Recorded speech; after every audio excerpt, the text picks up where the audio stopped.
Good evening, everyone. I'd like to call this meeting to order. At this time, we'll have roll call by the city clerk, please. Councilmember Silva, Present. Councilmember Cardenas, Present. Councilmember Jackson, Here. Mayor Pro Tem Garcia is absent, Mayor Villegas Walker. Here. If you could all please stand for the Pledge of Allegiance and remain standing for the invocation. Please join me. Ready, begin. I pledge allegiance to the flag of the United States of America and to the republic for which it stands, one nation, under God, indivisible, with liberty and justice for all. If you guys can remain standing for the invocation. Precious Lord Jesus, thank you again for this day, Lord, and we're just grateful that we can come here this evening, Lord. We ask that you continue to be with our community, our city, our employees, and our residents, Father God, that you'd provide a hedge of protection around them, Lord, and we do this in your name, Jesus Christ. Amen. Amen. Thank you, Member Jackson and Council Member Cardenas. I am going to read the notice to the public. This is a public meeting. If there is an item on the agenda on which you wish to be heard, you are asked to complete a blue speaker slip and submit it to the city clerk. Diane, raise your hand. City clerk. Prior to the start of the meeting, persons wishing to address the council or the successor agency to the RDA and successor housing agency are not required to identify themselves pursuant to Government Code Section 54953.3. However, this information assists the mayor by ensuring that all persons wishing to address the council are recognized and also assists the city clerk in preparing the city council meeting minutes. When the item is announced and your name is called by the mayor, please step to the podium and state your name for the record. Unless your time is extended, there is a 3-minute time limit for each public presentation. If you wish to address the council, successor agency to the RDA, and successor housing agency concerning any other matter not appearing on the agenda, you may do so during the public comment portion of the agenda. And for those of you that have a bright orange agenda, the public comment section is currently scheduled for 7:15. Okay, so we will move forward now with the next item on the agenda, which is the city attorney report on closed session. City council did meet today in closed session from 11:30 until approximately 1 o'clock. 1 o'clock. And Madam Mayor, there's no report from that closed session. However, the city manager and I would request that you return to a brief closed session after this meeting. Very good, thank you.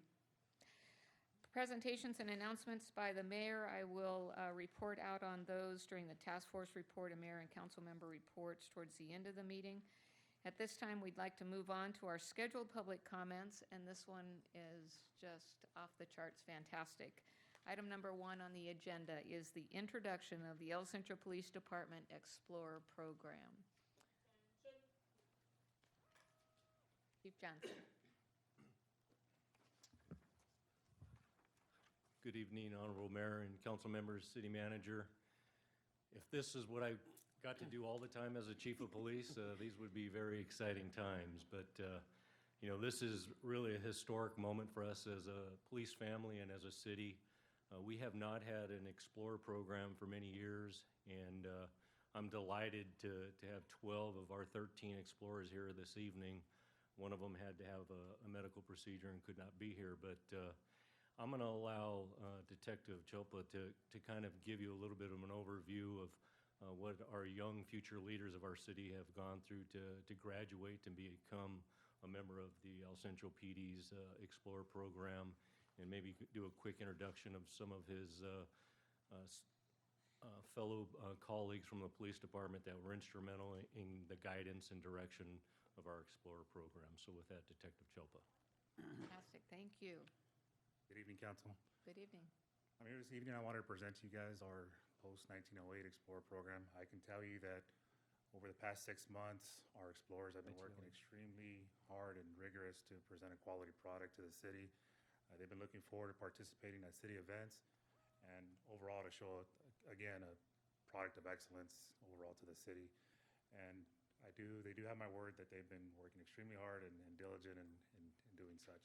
At this time, I'd like to call them forward, and also I'd like to call our advisors forward as well. They can Come up.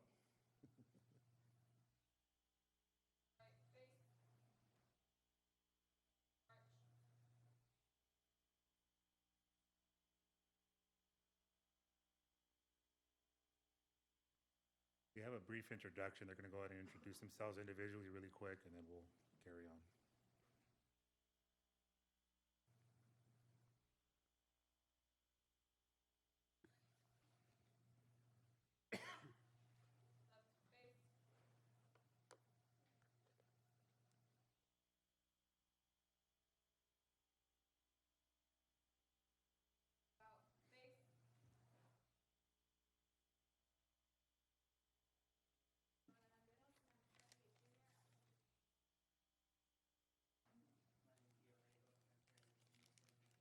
Good afternoon, I'm Katrina Gomez, and I'm a junior at Centro Union High School.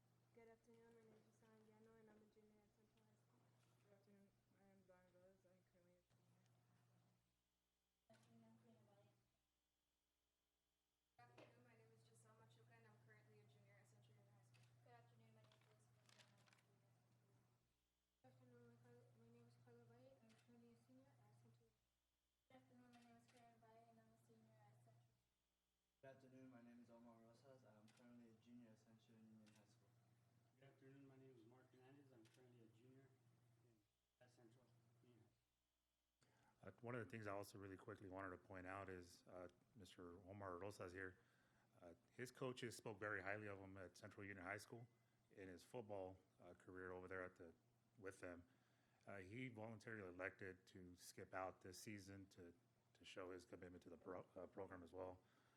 Karina Valle, which is standing right here to my right, she's also already penciled a contract with the United States Army to leave this June. She's taken a tremendous step towards leadership, and that's something we want to overall express to the city, and that's something that we have a program to offer leadership here. At this time, I want to go ahead and step away for a minute so the advisors can quickly introduce themselves. I'm Officer Thompson with the El Centro Police Department. Detective Daniel Romero. Officer Michael Garcia. Officer Ascension Felix.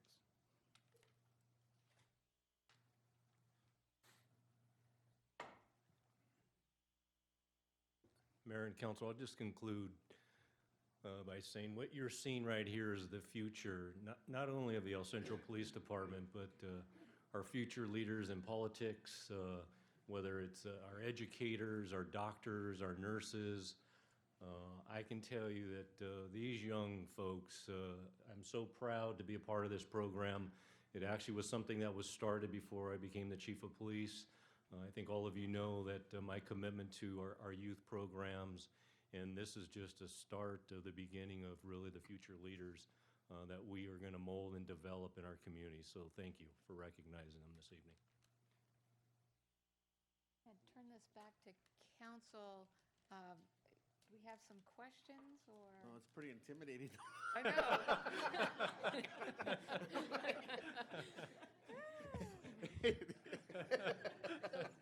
No, go How ahead, about- Mayor. Would someone like to give the command to about face? There we go. Okay. Phew. Felt like I was going through TSA there for a minute, Yeah. so. No, Madam Mayor, just what an incredible celebration into our ECPD and chief, and it's just great to see you guys involved. I cannot believe how many ladies we have here. I mean, that is an amazing testament, and I just want to encourage you guys that ECPD is probably one of the best one of the best police departments in the county, and hopefully you guys are able to choose a career in law enforcement, and we need you. So we have quite a bit of vacancies, and so I do want to thank you guys for choosing this career. It's amazing to see youth not texting. They have that discipline, but you guys look sharp. You're great, and I just want to just congratulate you guys, and you're an encouragement to all of us in our city. So congratulations. Mr. Jackson. I know, it is intimidating. No, it's great to see this because, as you know, the Explorer program is part of the Boy Scouts of America, and I was a member of the Boy Scouts and became an Eagle Scout. And I think the scouting program has one of those programs that teaches a lot of leadership, a lot of skills that you guys are going to take from this experience and move on in life. They're going to help you with, starting a family or a career or whatever you guys want to do. And it's just so good to see that we actually have a Explorer unit back with our police department. I look forward to seeing you guys out at city events and different things out in the community. I think you're going to gain a lot from the community service aspect, the leadership aspect, and you've got some great advisors, and you've got a great chief, and really a lot of good mentors within our police department that you guys can look up to. And one day, maybe you'll be in their shoes. So congratulations. absolutely. You guys all look great, and thank you for being here tonight. Mr. Silva? Yes, thank you, Madam Mayor. As the chief indicated, this is the best thing of the best things that we do in the council is to recognize our own citizens, our own young people in El Centro, and what an honor it is for me to be in front of you. And also thank you to the advisors, the chief, for pushing this forward. Sometimes, events and people and things that you do shape your life. And so the fact that you're here is what you're doing now is going to prepare you for the future. Whether that's in law enforcement, which I hope it is, but maybe if it's not. I met some of you at the movie park event, and so very helpful. I wanted to help, very disciplined. I just think this is awesome for you. It's awesome for us as elected officials and for the city. So congratulations, really. You are taking a step towards a brighter future. I want to start first with Chief Johnson. Chief Johnson, you exhibited something tonight that I think really speaks a lot to your character, and that is that you gave credit where credit is due. And you acknowledged that this was a program that started under someone else's watch. It would have been very easy for you to have just come up and said, look at me, look at what I've been able to accomplish, but that's not you, and I commend you for that. That speaks highly of your character. All of the advisors, thank you for having this vision. Thank you for taking the time to work with these young people, for shaping the future. What you are building today is going to benefit the city of El Centro and touch these young people's lives and influence their lives forever. And so I thank you for the time that you've dedicated to this Explorer program. To each and every one of you, I ask that you please go home and thank your parents for us, for their support, for their commitment to you, for their commitment to our city. And to each and every one of you, I hope you recognize how proud we are, not only this council, but this city, for this journey that you have embarked upon. We're very, very, very proud of you. And as has been said by my fellow council members, all of you look amazing. I know that you're going to look back on this experience as one of the highlights of your high school career. We know that the city of El Centro is the best of the best when it comes to police departments, and we really hope that you set your sights on becoming a member of our outstanding department. And in the interim, we wish you safety and fun, and we look forward to, as Mr. Silva was saying, seeing you at a lot of events.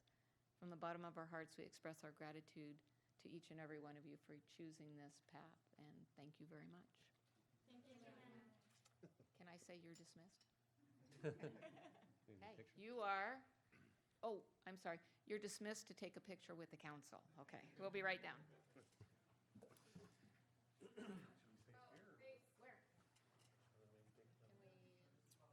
Where's our photo expert? You want us up here, or do you want us to Where come do you down? want us? Up here? Up here? You'll pull the chairs out? Dang, the one night I forget my box. Okay, what happened? Ow. No, we want the advisors. Yeah, advisors should get in too. Us first, okay. Okay.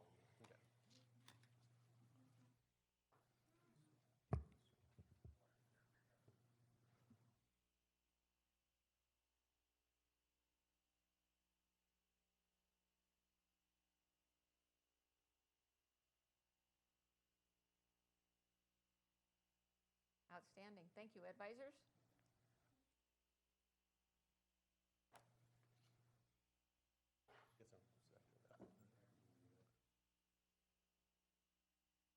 Chief, one of the things I didn't have a chance to hear is some of maybe the parts of the curriculum that the students have gone through. Can we cover that after the photo? Thank you.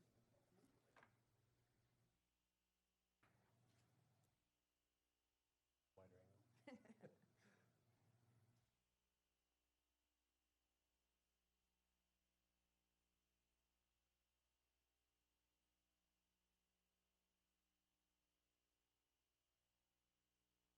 Liz, let's see you get on the chair. Yeah. Come on, Liz. We'll spot you. Terry's here. Thanks, Liz. Thank you. Right.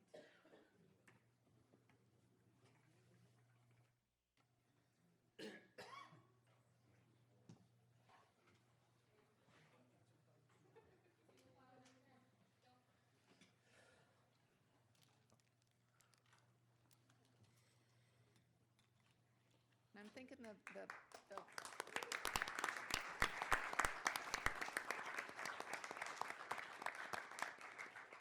you were able to select post 1908 because that was the founding of the city of El Centro, or That's was actually, that was designated by the Boy Scouts, and it coincidentally happened to land on that number, which we were excited to have.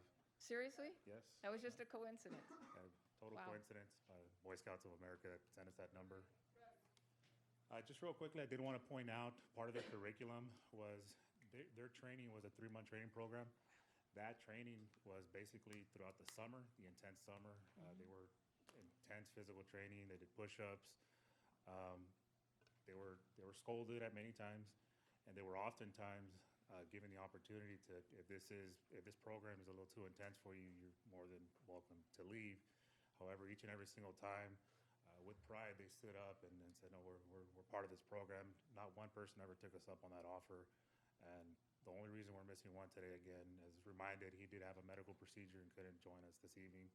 But each and every one of them did have to go through defensive tactics. It included handcuffing, physical training, and it included a written test, which, speaking on that topic, the Karina Valle, who's our former class leader, that test was our first test that they were ever given, which was their first week of training.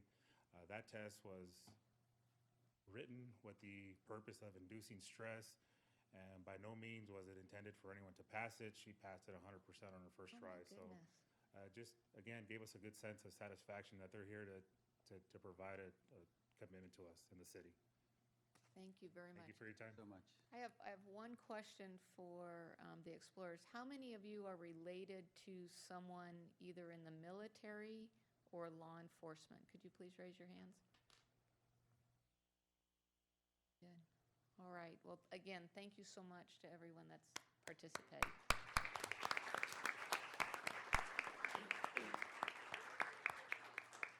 That is very cool.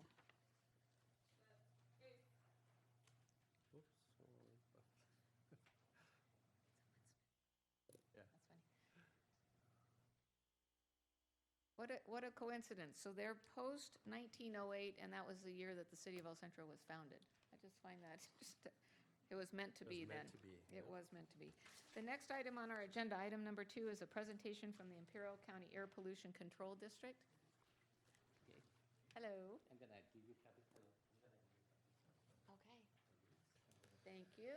Thank you. Good afternoon, Mayor Wackler and members of this council. My name is Reyes Romero. I'm the Assistant Air Pollution Control Officer with Imperial County Air Pollution Control District. Today with me, I have Axel Salas, who is one of our APCD engineers, and he is here to help me to answer some of your questions.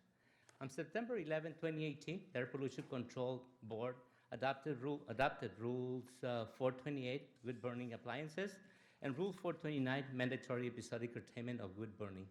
I'm providing copies of those 2 rules.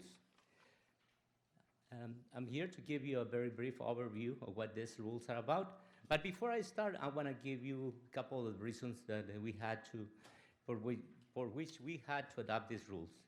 In 2015, the US EPA classified the most popular area of Imperial County as a moderate non-attainment for the annual PN 2.5 federal standard required to develop a PN 2.5 plan to reach attainment with this standard. The picture in front of you, that yellow square, that is the non-attainment area. Therefore, in April of 2018, the Imperial County adopted the 2018 annual PN 2.5 plan that demonstrated attainment of the annual PN 2.5 federal standard, but for transport of international emissions from Mexicali, Mexico. Despite the challenges of geography, climate, and proximity to Mexico, air quality in Imperial County has improved since 2001, with except of the border area. Calexico, the Calexico is still above the federal standard for PM 2.5. The APCD evaluated all potential opportunities to reduce direct emitted PM 2.5 emissions, especially in Calexico. Based on this evaluation, it was determined that the Air District needed to implement a control measure for residential wood burning. Rule 428, the one that you have in front of you, encourages Imperial County residents to transition from older, more polluting wood-burning heaters and wood-burning fireplaces to cleaner alternatives. In addition, Rule 429 would implement an episodic wood-burning curtailment program for Calexico that would prohibit operation of high-polluting wood-burning heaters and wood-burning fireplaces during those days when the PM 2.5 concentrations are forecast to be equal to or to exceed 35 micrograms per cubic meter. Since this last rule 429 only affects Calexico, I'm not going to talk about this rule unless you have any questions. So I'm just going to give you a very brief overview of Rule 428, wood burning appliances.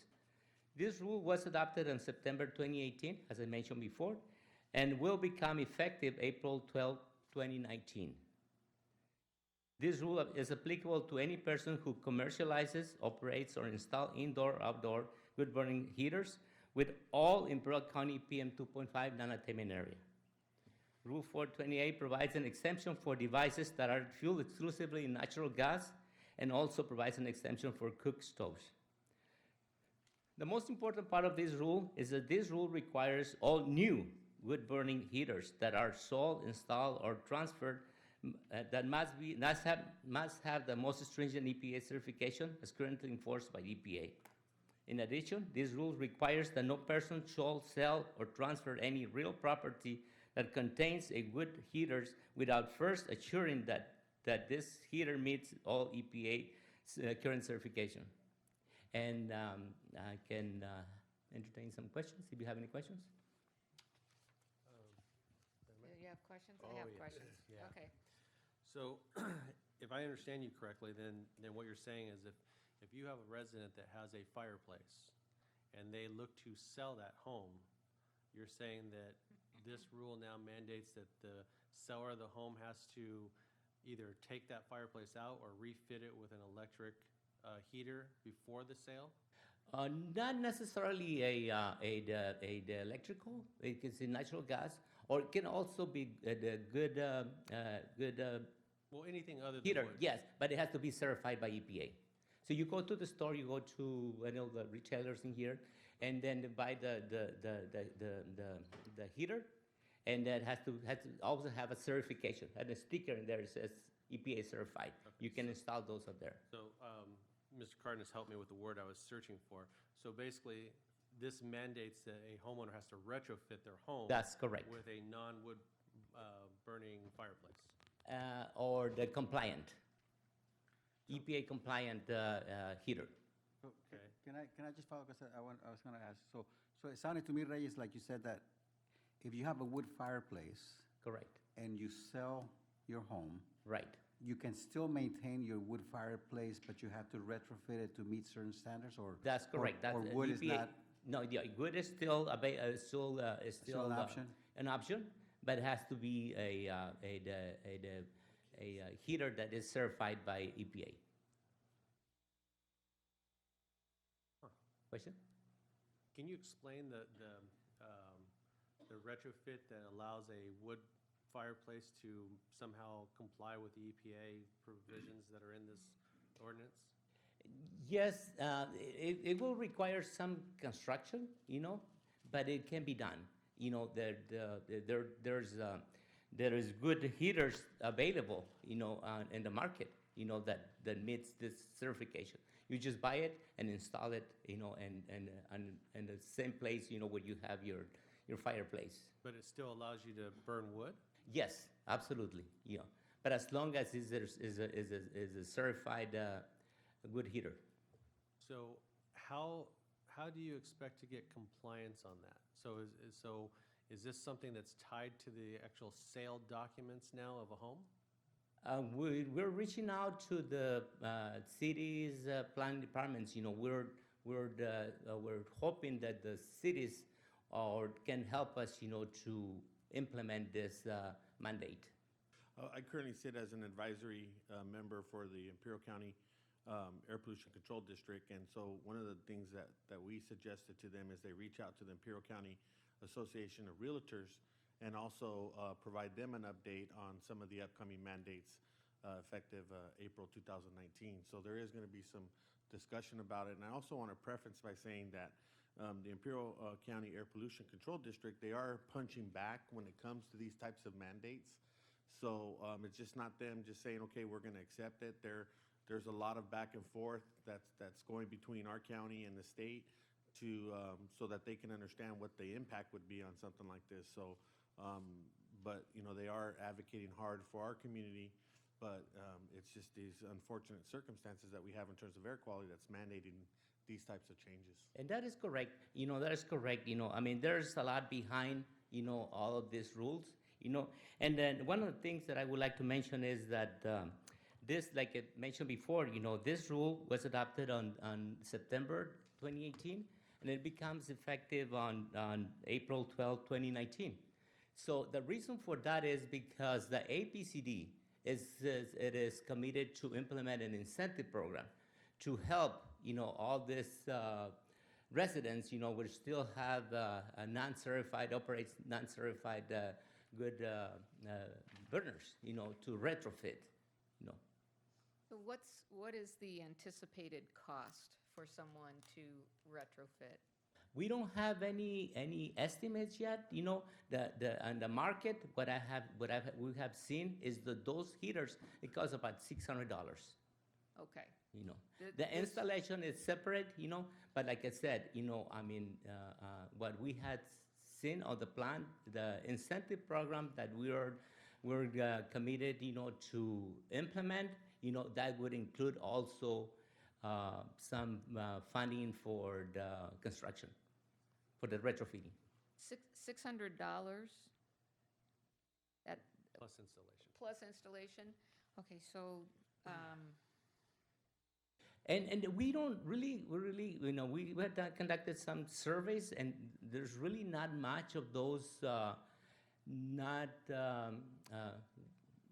compliant fireplaces out there, how many are there? How many are there? We don't know yet, we don't know yet, and that is the reason, that we were given this time, for implementation of the rule, we're going to April 19, because we need to conduct those surveys. Our data from the data that we collected from the state, it indicates that there's not much out there. However, we haven't conducted a local survey yet. Okay, so this is what I'm going to ask, is will you please come back in January? Because I think that this council, we need to know, number one, how many of our residents are going to be impacted, Absolutely. okay? And I would hope that the survey would show where those residents are, because my fear is that this is going to have a disproportionate impact on people that are least able to afford that kind of retrofitting. I also have a question with regard to what about someone who's living in a rental unit? Will the landlord be required? Landlord would be required. They would Will responsible. they be required to do that before they re-let the apartment? No, it is only for the when the property, is sold to somebody else. And if I may, Rental, no. we're this- grandfathered in. Okay. Does this apply only to new construction? It applies to the sale The of sale. real property. Uh-huh. So my understanding was that existing homeowners would be grandfathered in. That's correct. That is And correct. this would only apply to new construction or the sale of your property. So we That would be is correct. grandfathered in. That But- is absolutely But he's correct. only this much into his presentation. There is also permanent outdoor heaters that people use that are also going to be involved in terms of compliance. So he's just talking about indoor right now. There's still an outdoor discussion that he's going to be sharing here in just a minute. But again, it only applies to new construction and also in the event that you sell your property. Can I ask a related question? So Reyes, at what point in time did the construction of wood fireplaces would be such that do not comply with the new standards? Or if somebody, for example, somebody built a home last year, a Right. brand-new home, and they installed a wood fireplace, is that likely certified. to meet? Yeah, no, it's certified. It had to be certified at the time of construction. Okay. Yeah. So- If so new homes the may be okay. certification changes 10 years after, then you're still compliant. You're still compliant. So some new homes may be compliant? Yes, absolutely. You have one? No, mine is a hand gas, so. Yeah. And those are exempted. So I think that one of the questions that we will get when we start talking to our constituents about the new rules is, because I'm sure you hear this every day, just about. Okay, why are you going after my fireplace when we have these big fields that are burned that seem to be just, putting a lot more crud into the air than my little fireplace? Yeah, we get that a lot. Yeah. Because it's a good question. Yes, it's a very good question. And the answer is, I mean, we regulate according to, what is practical. I mean, we have to be real. Ag burning is allowed by the state regulation, by the state law. We can regulate, we cannot ban ag burning, correct? So we have already a current regulation for the ag burning, and they're complying. They already had to comply with one rule. Fireplaces have never been regulated. Now they're gonna be, I would say, regulated. But that's a different source category. Everybody has to do their own part. So, may I ask a related question? So, Reyes, I've always wondered, because you were saying that in 2015, almost the entire valley was non-compliant, right? Or I forget the term that you used. Yeah, the populated area. Yes, non-attainment. Area, Yes. but we've gotten better since, correct? We Except had Calexico. improved, yes, that's Except correct. Calexico. So I've Except always- for Calexico. So what is the source of that pollution? Is it the ag fields that get burned periodically, or is it a different source? Because I'm always wondering, we have all this vegetation and greenery and crops and all that. Yes, that yeah, intuitively you would think. but we also have a problem with fugitive dust, from the desert, Oh, okay. We're surrounded by desert. We're surrounded by desert, there's most of the dust that the desert produces, it is PM10, but there's about 5% of that is PM 2.5, and that is what is So that's a caused the primary source of non-attainment our status. pollution? Yes, Oh, okay. exactly. Also, I'm sorry, Mayor. No, please. So I know we're not in Calexico, so we wouldn't be subject to the provision Curtailment. that Calexico would have on certain days. That's correct. Right. But just out of curiosity, and so that I know, how would residents of Calexico be notified when it's those days where you cannot use your wood fireplace? If you look at the rule, it says that we're going to do, obviously, or the website, we're gonna do, we're gonna reach out to the radio. We're gonna do as much advertisement as we can, public outreach as we can. Okay. We're trying to, this is a rule that it was mandated by the state and by EPA, and we're still, we pretty much had a plan how to address it, but there's things that are still kind of loose. And I think you mentioned, Reyes, that there may be some financial incentives for people to do this? That's correct. What kind of incentives would those be, do you know? Monetary incentives. Enough to cover the changeover? Or? That will depend. That will depend on our survey. On our survey, I mean, obviously we're limited in resources. Also, we're getting the funding from the state. So they're making the funds available for us. To pass it on to the residents. That need to comply. And I'm not gonna mention any amounts. But depending on the amount of funds that and how many requests? and how many requests we get, that we're gonna be able to I think that's great. distribute the money. Yeah, thank you. So this regulation is only applicable in California to areas that have issues with non-attainment? And that is correct, but that is for the areas that are non-attainment with PM 2.5. 2.5. However, in the north, on where it gets a little bit cooler, Yes.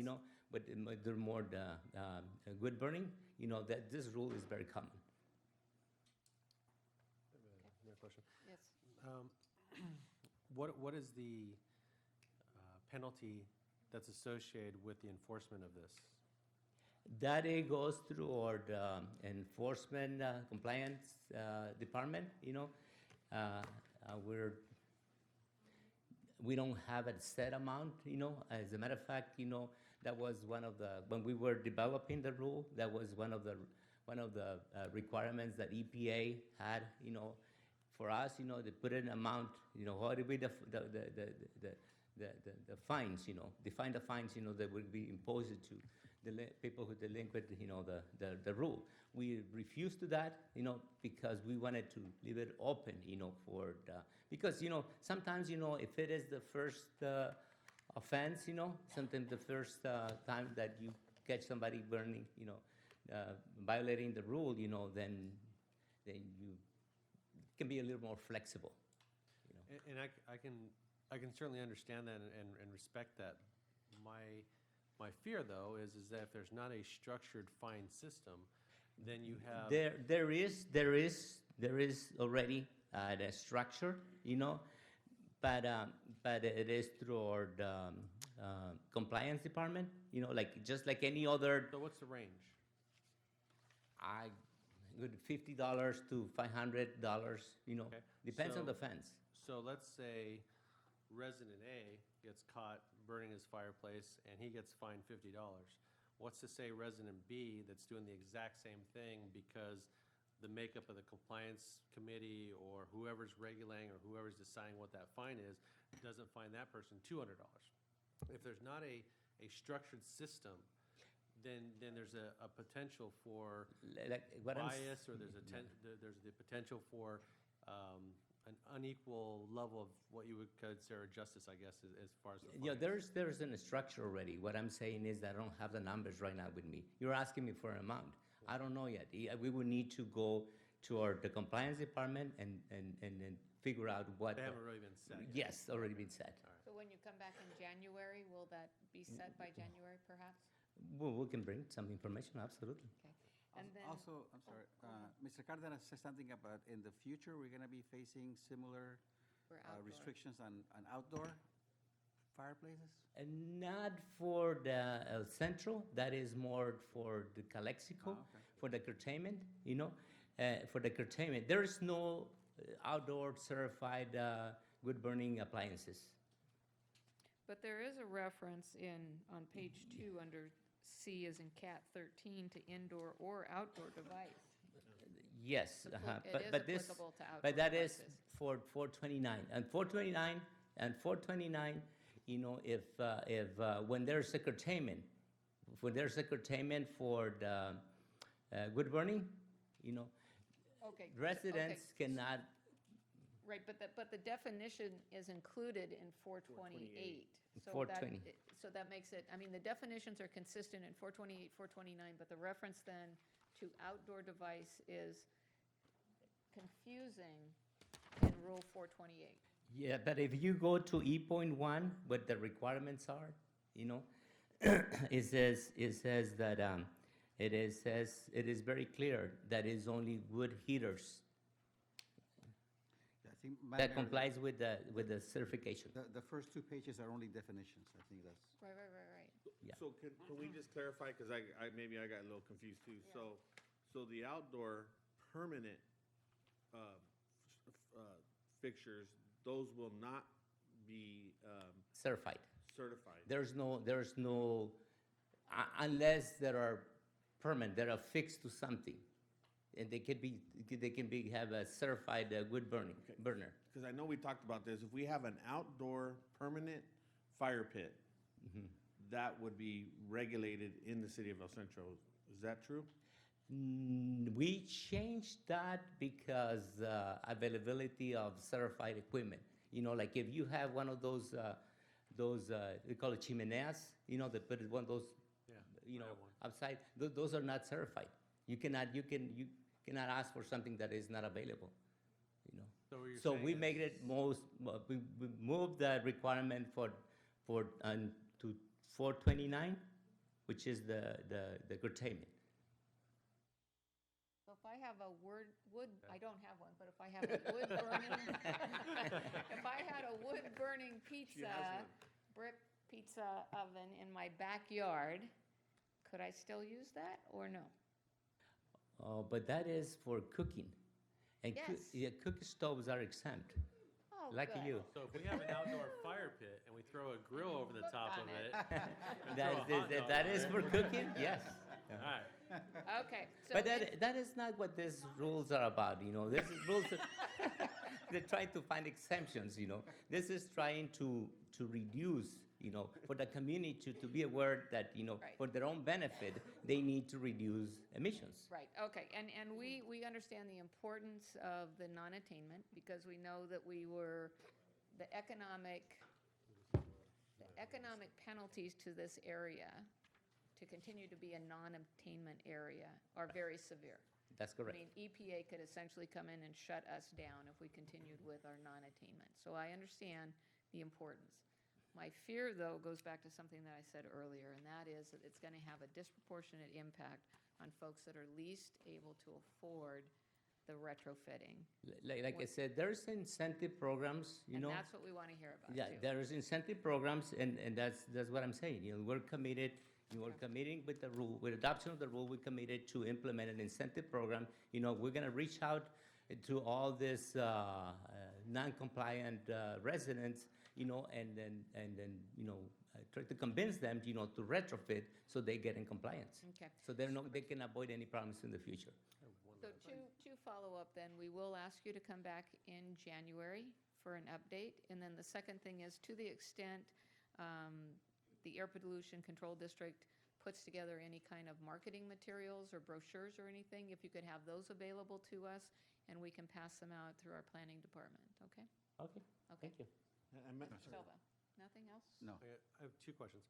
One, what does this do for the retail businesses such as a Home Depot, a Lowe's that sells the outdoor, you know, I mean, so a resident can go into Home Depot and buy one of those, take it home thinking that they are probably following the law because there's nothing that prevents that sale of it. So how are you going to do some kind of campaign to let people know, or to convince retailers not to sell those in our community? I believe that is more for the, like, I think if I understand your question, is that we're going to reach out to Home Depot or yes, we're going to meet with them The reason I pretty ask soon. is because I own one that I bought at, I don't know, Home Depot or Lowe's, and I know that they still sell them, and I know they have them, and I know a lot of people in my neighborhood have them, and as it's getting colder now in the wintertime, you'll start smelling that in our neighborhood where people are burning them outside. And so that's a concern. The other question I have is, what about for camping? So you have, we just have the Explorer Scouts here. So what about Boy Scout troops that are going to go out and camp in our county areas, and they typically have, you know, a fire pit and do a wood fire? How is that regulated with this ordinance? They're not gonna be regulated because remember, this is only permanent. Had to be fixed to the structure of the house. Okay, so if You it's know. a temporary fire Yes, pit, that's okay. yeah. And then the last question I have, and sorry, Madam In Mayor, but- addition to that, I mean, this is only applicable to the non-attainment area. If I understand your question, they're going to be camping in the desert. Well, if so- they're camping, yeah. Yes. Or in the county. And All I right. guess my last question, I asked this for our men in blue in the back here. Who's going to enforce this? Is this something that's going to be enforced by the air pollution control employees? Or is there an expectation that our law enforcement or firefighters are going to be somehow tasked with this enforcement? No, we're the one who conduct enforcement. Okay, so The APCD. they won't have anything to do with No, this? yeah. You're off the hook, guys. Okay, so that was pretty hilarious because we had code enforcement pointing to police. Police was pointing to public works. Yeah. Fire was pointing were all at like this. everyone. Okay. So we have the yeah. responsibility for enforcement. And Madam Our Mayor, rules. one of the recommendations of the advisory committee was that he has to, or that Mr. Reyes and his staff go and address this rule with all the cities, including the Imperial County Realtors Association. So, Perfect. so we did request that, and that's why he's here today. And so I do thank you for being here, Mr. Reyes. And I thank you for the Thank invitation. you. Thank you for the information. Thank you. Okay, the third item on our agenda is a proclamation for Code Enforcement Officer Week, but I think, Ms. Villacana, do you have some information to share with us ahead of time, please?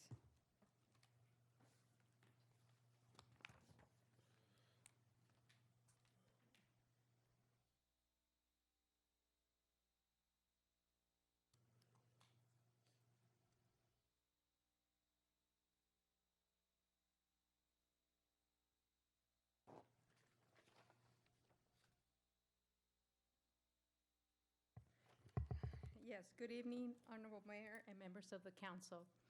I want to give you a brief presentation and just a little update as to what has been going on with our Code Enforcement Division. If you recall, we were before you about a year and a half ago, back in May of 2017, to ask council's authorization to proceed with additional increased code enforcement efforts. We were having a lot of issues with code enforcement, abatement nuisances. So we came before you asking, do we have the authority to go the extra mile to abate those issues? At that time, you gave us direction and gave us the authority to proceed. Since then, we also have contracted with Data Ticket. If you recall, Data Ticket is an agency that does processes our citations and collects our fines.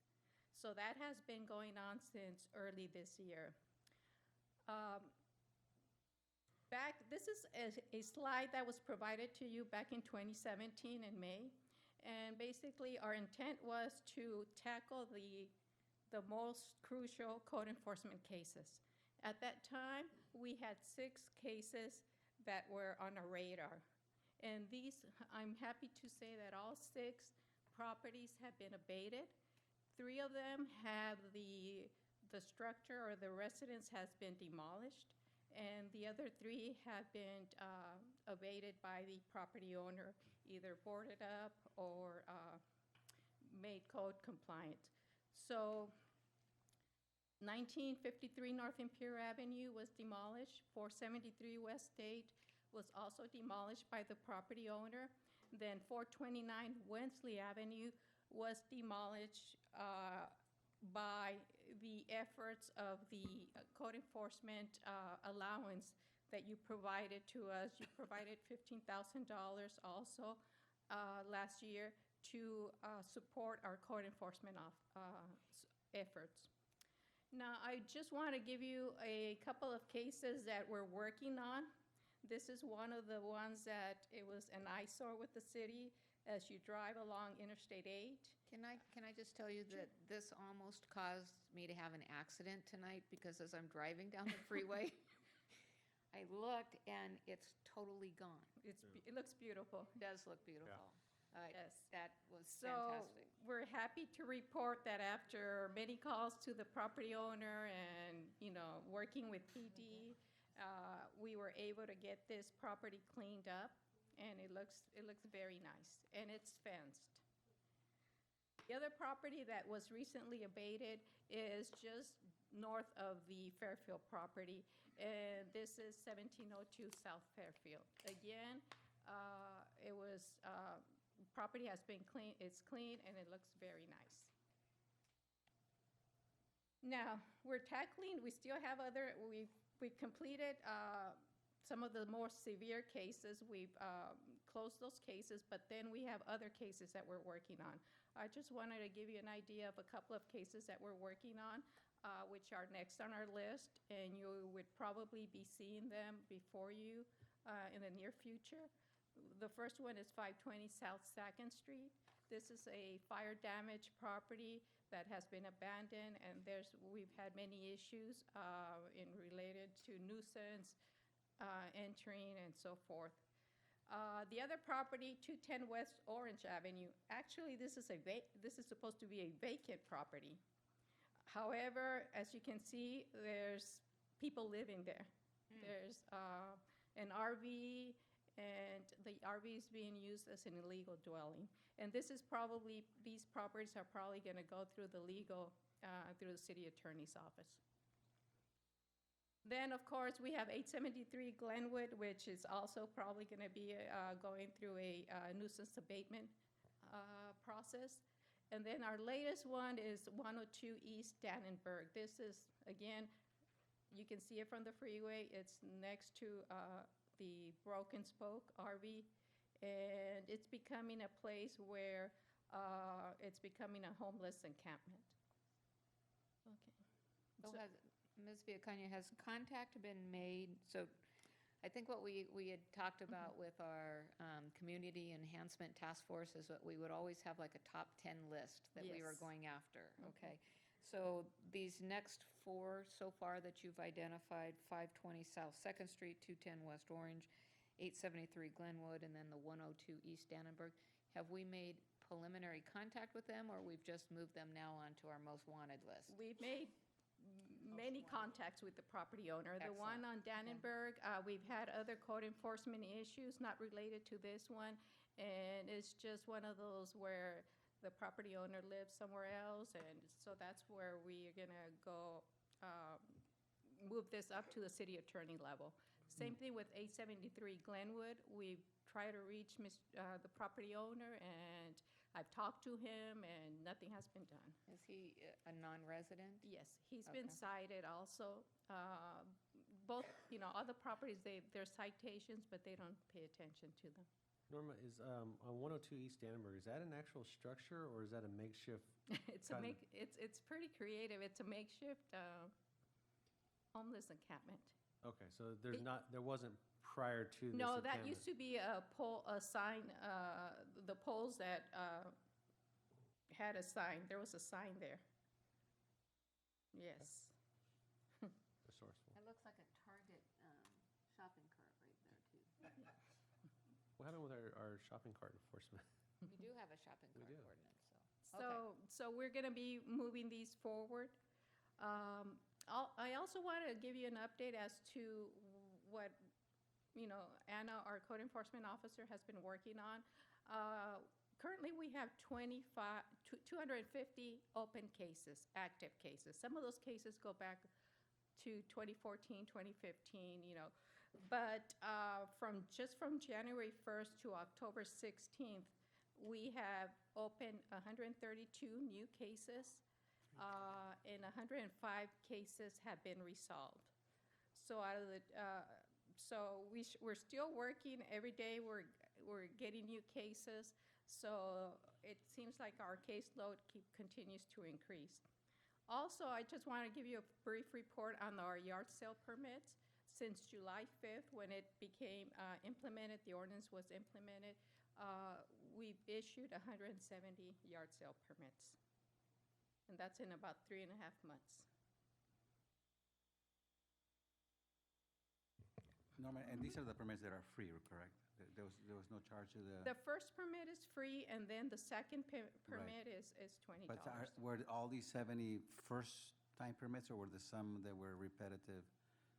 Okay, we're beginning to start like the third month. In other words, the ones that came in July, August, September, the ones who came in July are coming back again because 3 months has. So the next quarter, they're still free? Yeah. If you have not applied for If one you have yet. not applied for one, yes. Yeah. If this is your second one, then it's going to be Right, $20. right. Yeah, okay. But more likely than not, all 170 of these were the free permits. Right. Outstanding. Very good. Okay. Also, other tasks that our code enforcement officer continues to participate. She's a member of the Imperial Valley Continuum of Care Council. This year, she's the chairperson for the 2019 Point in Time count. Wow. She's also participates in with different agencies locally. She's just recently she was appointed as a member of the Imperial County Social Services Multidisciplinary Team. So she's doing a lot and she's getting a lot accomplished. So we're very proud of her. And I just want to give you this brief update before you do your proclamation. Ms. Villacana, I know that during my year as mayor, I made code enforcement like a top priority. And I am so proud of the work that you and Anna and have so much you have accomplished. And one of the things that wasn't, I think, highlighted on here was the fact that you have made such incredible use of partners with regard to being able to move these code enforcement cases along very quickly, whether it's the boarding up or the cleaning up or the hauling of the trash. I mean, just the establishment of that network has been amazing. So you're to be commended. And you're so successful that item 10 on our agenda is actually the approval of a job description for another position, Code Enforcement Officer 2. So we hope we get you a whole army behind you to help move this forward. You're doing an amazing job. Mr. Cardenas? No, I just wanted to thank the council and staff for proclaiming this, and, it's something that's very important. I wish Facebook would be a little bit more balanced on the efforts that the city does in terms of ensuring that we're, making homelessness or, just keeping our city beautiful as a major priority, and the work that you guys do, which limited staff, limited funding, is just a huge testament, and that's why I'm glad we're proclaiming that this week. But again, special recognition to all you guys' efforts, and keep it up. You're doing an amazing job, Anna, and we're so glad you're part of our family and working on this side of or playing on this side of the team. So congratulations and good luck to you. Yeah, I just want to say great job. I also want to acknowledge our law enforcement partners, our ECPD guys, because I know in speaking with Anna that a lot of these code enforcement details have the necessity of support from our local police officers, and it means a lot. I know it means a lot to Anna, but it means a lot to us as a council that there's that partnership and willingness from our police department to support that effort and helping clean up our city. I agree with Mr. Cardenas. I think that there's a lot of misleading stuff on social media, and I don't think I'm glad that some of them are here today to see the things that we actually do. We have incredible employees, we have incredible partners throughout the community, and we get some incredible things done. So I'm glad that some of the people here in the community are here to see what we do. And thank you, Anna, thank you, Norma, and the rest of your department. And thank you to our law enforcement officers and our fire, because I know that there's been some work with our fire department too on some of these code enforcement. So thank you. Priscilla? And I just concur with the comments made by the council. I think that, you went through a presentation, Norma, in a few minutes, but the amount of work that takes to accomplish even one of these cases is incredible, because I think some people perhaps overestimate the power of the city or the power of the council, and they think that we just have the ability to go in and say, tear it down because it's a nuisance, right? There's a whole legal process and approvals from judges and communication protocols that have to take place, and none of these things are easy, and it takes a very special personality. And I think Anna has that personality, to deal with people, because it can't be pleasant when you go out and tell somebody, we're going to tear your house down. Normally, they don't take those things lightly, right? So it's an incredible job, Norma, that all of you guys have done combined. So I want to thank you for what you do, because I think it needs to be commended, not criticized. So Mr. Cardenas. Also, because of yes. what Mr. Silva said, also thank you to our city attorney, because when you say the legal side of it, Right. we've spent a lot of time on the abatement issues in court, and I think, some credit needs to go to our city attorney, because without that component, Right. we probably wouldn't be as successful as we've been. So thank you, Betsy. I think at some point we need to go back and determine how many of these properties had multi-owners, where the property owner is actually deceased. Okay. And then it becomes a Yeah. huge issue with trying to locate the 15 heirs, and Right. none of them want the property, and it becomes a nightmare. Anyway, I want to thank Councilmember Cardenas for advocating for Code Enforcement Officer Appreciation Week. Now, I understand that Code Enforcement Appreciation Week was actually last week, but why should we have a proclamation when you don't get to enjoy it? So I unilaterally moved it to this week, so that you get to enjoy the Power of entire the week. mayor. That's the power of the mayor. So I'm going to read our Code Enforcement Officer Appreciation Week, October 14 through 20, 2018. Whereas code enforcement provides for the safety and welfare of citizens in El Centro through the enforcement of local, state, and federal laws and ordinances dealing with various issues of building, zoning, housing, environmental, and health. And whereas code enforcement officers have challenging and demanding roles and often do not receive recognition for the job they do in improving the quality of life for residents and businesses of local communities. And whereas code enforcement officers are dedicated and trained professionals who share the goals of preventing neighborhood deterioration, enhancing communities, ensuring safety, and preserving property values. And whereas the Code Enforcement Division has a visible role in El Centro, and the El Centro City Council recognizes and expresses their appreciation for the dedication of the Code Enforcement Division and staff. Now therefore, I, Cheryl Villegas Walker, Mayor of the City of El Centro, State of California, do hereby proclaim October 14 through 20, 2018 as Code Enforcement Officer Appreciation Week in the City of El Centro. So thank you very much.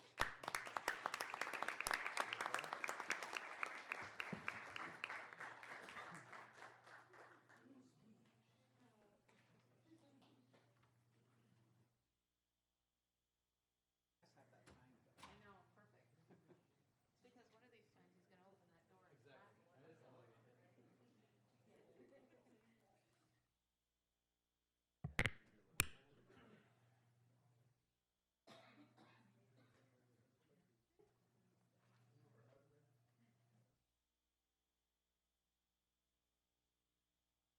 Okay, so I'm wearing heels tonight. I'm so happy.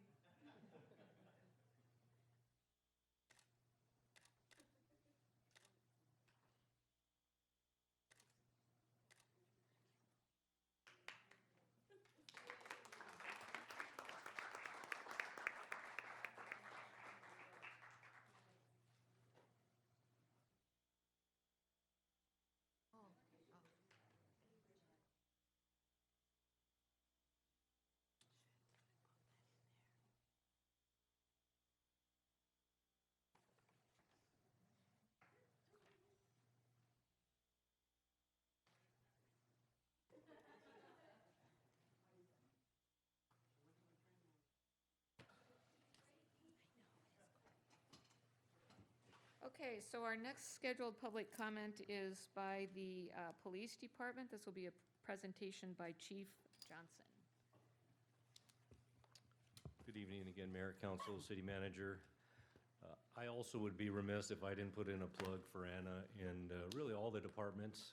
I could tell you in my short time being the Chief of Police, Public Works, Fire Department, Development Services, really the entire team has come together as we try to address these quality of life issues, and it's just been a blessing to be a part of that. In fact, I actually tried to recruit Anna to be a sworn officer of the PD, and that didn't go over too well with her husband, as you know. So one in the family is enough, I guess.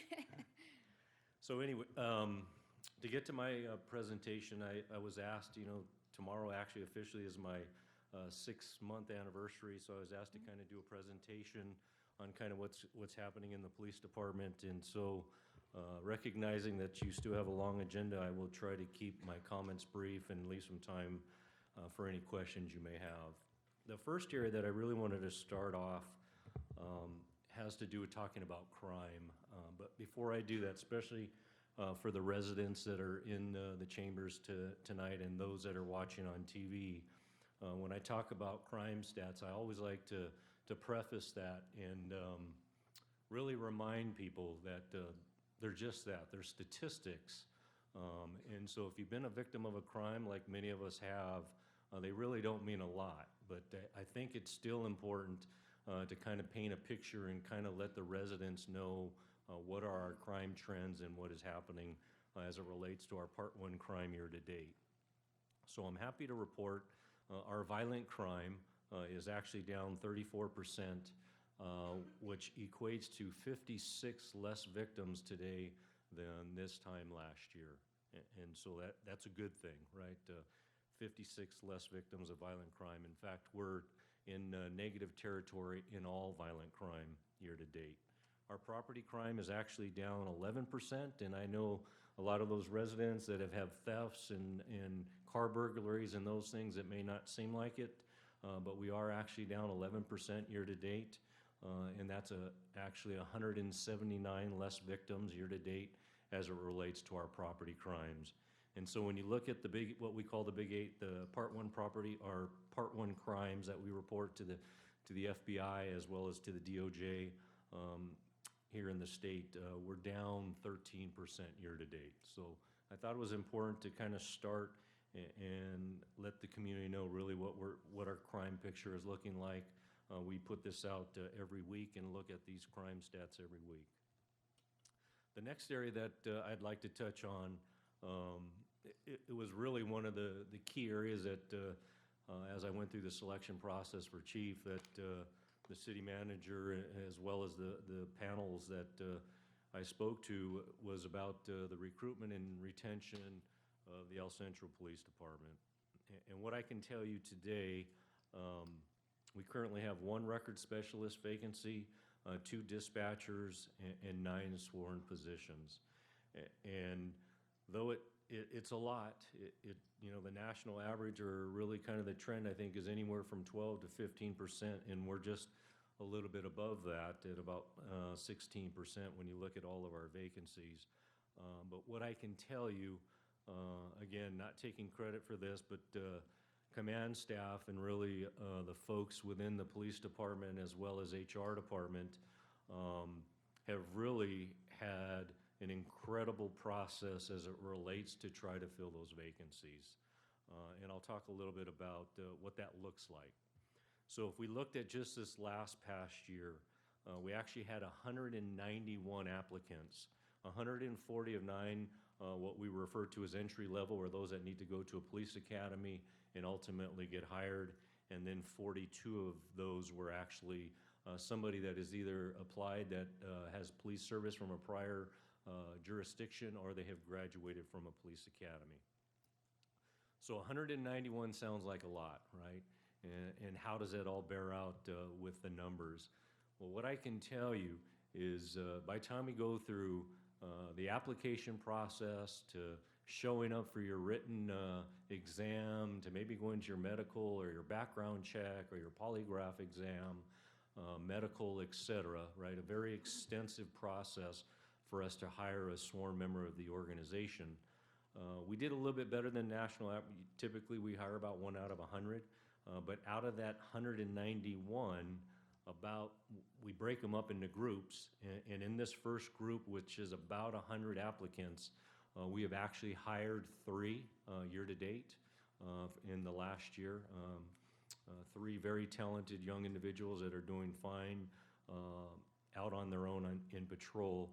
And currently, out of that pool of candidates, we currently have 5 that are in the final stages, if you will, of being a part of that background and selection process. In fact, I'm happy to report one of our next candidates, who is a female officer, a graduate of IVC, should be hopefully in a black and white, I think everything is going smooth as far as I can tell, and I suspect we'll see her in a black and white here in maybe 2 to 3, 4 weeks. So I'm very excited about that. So that leaves about another 4 that are potentially new hires here in the next, 30, 60, 90, 120 days. As it relates to our records position, that's a recent vacancy. I'm proud to report we've actually had 17 applicants. What is encouraging for me, and I think really for all of us in the police department, is we've had folks within the police department apply for that position, as well as members from other city departments. So again, it tells us that our workforce is thriving, and they want to come and work at the police department and stay in the police department, maybe in a different role. And then in the dispatchers, we have gone through 24 applications in the last 2 months, and we've whittled that down, unfortunately, to 3 applicants that are in the background process, but we'll remain hopeful that we'll get those dispatcher vacancies filled here probably in the next 30, 60, 90 days as well. And then lastly, on that point, there's still 85 applicants that are active in the process, right? We work with HR very closely to kind of put those in groups so we can do those testings in groups of batches of candidates, if you will, the ones that we think are the best and the brightest, and the ones that we want to push along based on criteria and their, and just their life experience. I think it's also important, really, for everybody to understand that this is a national crisis for law enforcement, right? I think we can say a little bit has to do with our economy, right? It's really turning around. There's a lot of different issues as it looks to what is impacting the recruitment and retention of sworn and civilian personnel within our workforce. And I can tell you, being involved with IACP, right, it was one of the classes that they had just recently at our national conference, right? Because, again, everybody is dealing with this issue across the country, and so it's no different here in California and here in the region, here in the Valley. One of the good things that I think makes us unique, and it's something that has started prior to me getting here too, is understanding that, IVC, our explorers, that is our pool of candidates for our future. And we are looking to hire the best and the brightest of our youth that want to get into law enforcement, and the IBC is going to be an integral part of that. Myself, Commander Ramirez, and really everybody, we got a couple of our instructors that are here, and we are all committed to going out and mentoring, some of those young folks that want to get into law enforcement. Some of the great things that we're proud about that, again, started before I got here, but our reserve program is now officially up and running, and as well as our part-time police officer position. And really what we want to do is leverage that, so when somebody starts the academy, they go from level 3, 2, and then 1. When we go out and we see some of those bright individuals that truly want to be a police officer, we're going to hire them first, and we're going to let them finish the academy with an El Centro patch. And that's the pride of the agency, in a way for us really to get the best and the brightest here in the region. Some of the other things, we talk about recruitment and retention is our number 1 issue. Everybody in the police department is a recruiter, and I can tell you with the reserves and the part-time programs and our social media campaign to really kind of get the word out about what's happening in the El Centro Police Department, I think is going to fill these vacancies in hopefully pretty short order. We had some ones that we were hopefully going to make it, and as we know, we're not going to lower our standards because it's just too important for the work that we do to lower our standards. And so we are going to continue to mentor our young folks. In fact, one of the great ideas that we had is to really start doing a mentoring program on a volunteer basis with individuals that want to get into the law enforcement field. So then again, we can bring them into the family of the El Centro Police Department and start to nurture them before they're really in the process. So that's something that we're working on. I guess I will end on really talking about two things. I believe our future is bright, right? You saw 12 of our explorers. I know the command staff and really everybody in the police department, we are committed to our youth programs. We are looking forward to working more closely with the PAL program as starting that pool of young adolescents to find a place where they feel is home, to eventually get them into the Explorer program, and then ultimately, into the police department. But at the end of the day, we know that that program is going to create what we all want, and that's a good neighbor, a good resident, and somebody that is going to be a contributor into society and into our community. And so I believe just over time, we're really going to see that really kind of blossom for us. The other thing that I'll add, and I touched on it briefly because I talked about Anna and the great work that's done, in the short time that I've been the chief, that again, to see all the other department heads, really the city manager with her leadership and driving us all together. We've had multiple meetings to really take that full spectrum approach, if you will, on how are we not only going to tackle our crime and traffic issues, but how do we address our blight and our quality of life. I think that's something, well, it's not something I think, it's something that I know all of us as department heads and our staff, we are all committed to that. And so some of the things that we're doing with our clergy council and meeting with some of our nonprofits, we got a few of our colleagues here tonight. I'm confident that a lot of these things, good things are coming as it relates to what the city family is doing to address, I think, what every resident wants to know and hear about what their city is doing for them to make their lives better. So with that, I'll end my comments and open for any questions you may have. Chief, I really appreciate the fact that violent crimes are down. I still kind of have that, coffee talk type of situation. People are still not grasping, not believing it, saying, hey, you know what, our homeless problem is kind of out of control. People are just not reporting crimes. How can we kind of deal with those types of perceptions? Because I know, I see the statistics, and you guys are making great effort in ensuring that violent crime is down. Even with 9 vacancies, we're still seeing the great efforts of our police department, but people are still kind of not buying in to that, and I'm substantiating that by some of the Facebook comments and some of the Starbucks comments that you have. They're just not believing it. Sure. But what can we do to maybe make that message loud and clear and let folks know that crime is down and we're doing a heck of a job out there? Well, I'll preface and really start my comments to say those are legitimate concerns, right? It's not unique to our city, right? Individuals, we know that they feel, what's the point in reporting a crime because nothing's going to happen. I dealt with that in other jurisdictions in Upland, in the city of LA. My comment back to those residents is you have to report those crimes. It's important for us to know so we can analyze our crime and understanding where those problems are happening. But more importantly, we have to acknowledge and accept that our work will never be done, right? We are going to continue to push and push and push and address issues. And once we get a couple of these vacancies filled, we're already devising plans to address that incidence in crime and that fear of crime, and not maybe necessarily believing that that's happening. And there's 2 strong points, and I've talked about this before, and that is, our concept of community policing and how do we establish that partnership with our community so we can start to address those crimes, right? And one of the easiest ways, it may seem kind of silly, but I know it works, and I know it's going to work here. And that's reestablishing our neighborhood watch programs, right? And getting our community involved in being our eyes and ears and understanding, knowing what to look for, and helping us to solve and prevent crimes from occurring in the first place, right?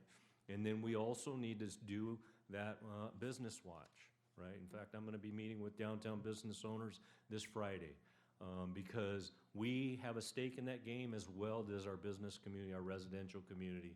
And we have to bond that partnership and understand If we work together and if we put the right strategies in place, we will see the crime continue to decline, but a sense of more security in their neighborhoods and in their homes. Thanks, Chief.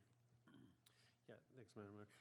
Chief, I appreciate everything you've done for the city, and you've brought, some new ideas and kind of built on the staff that surrounds you. I'm questioning, I guess I'd like some clarification, and as you and I spoke yesterday, there was a Facebook post that, started, and it kind of, as we've all seen, gets out of hand and rumor mill regarding our animal control. And a comment was made that somebody called in and that we didn't have animal control and there was no contingency plan. And I'd just like you to share for everybody here, and we've got some press here too also, just how we're dealing with that, what we're doing in the city, who we've hired, what training's going on, and really kind of explain what we're doing in El Centro to address that.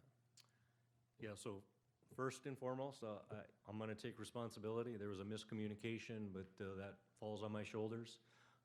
We miscommunicated with a resident. We quickly fixed that and took care of that issue yesterday.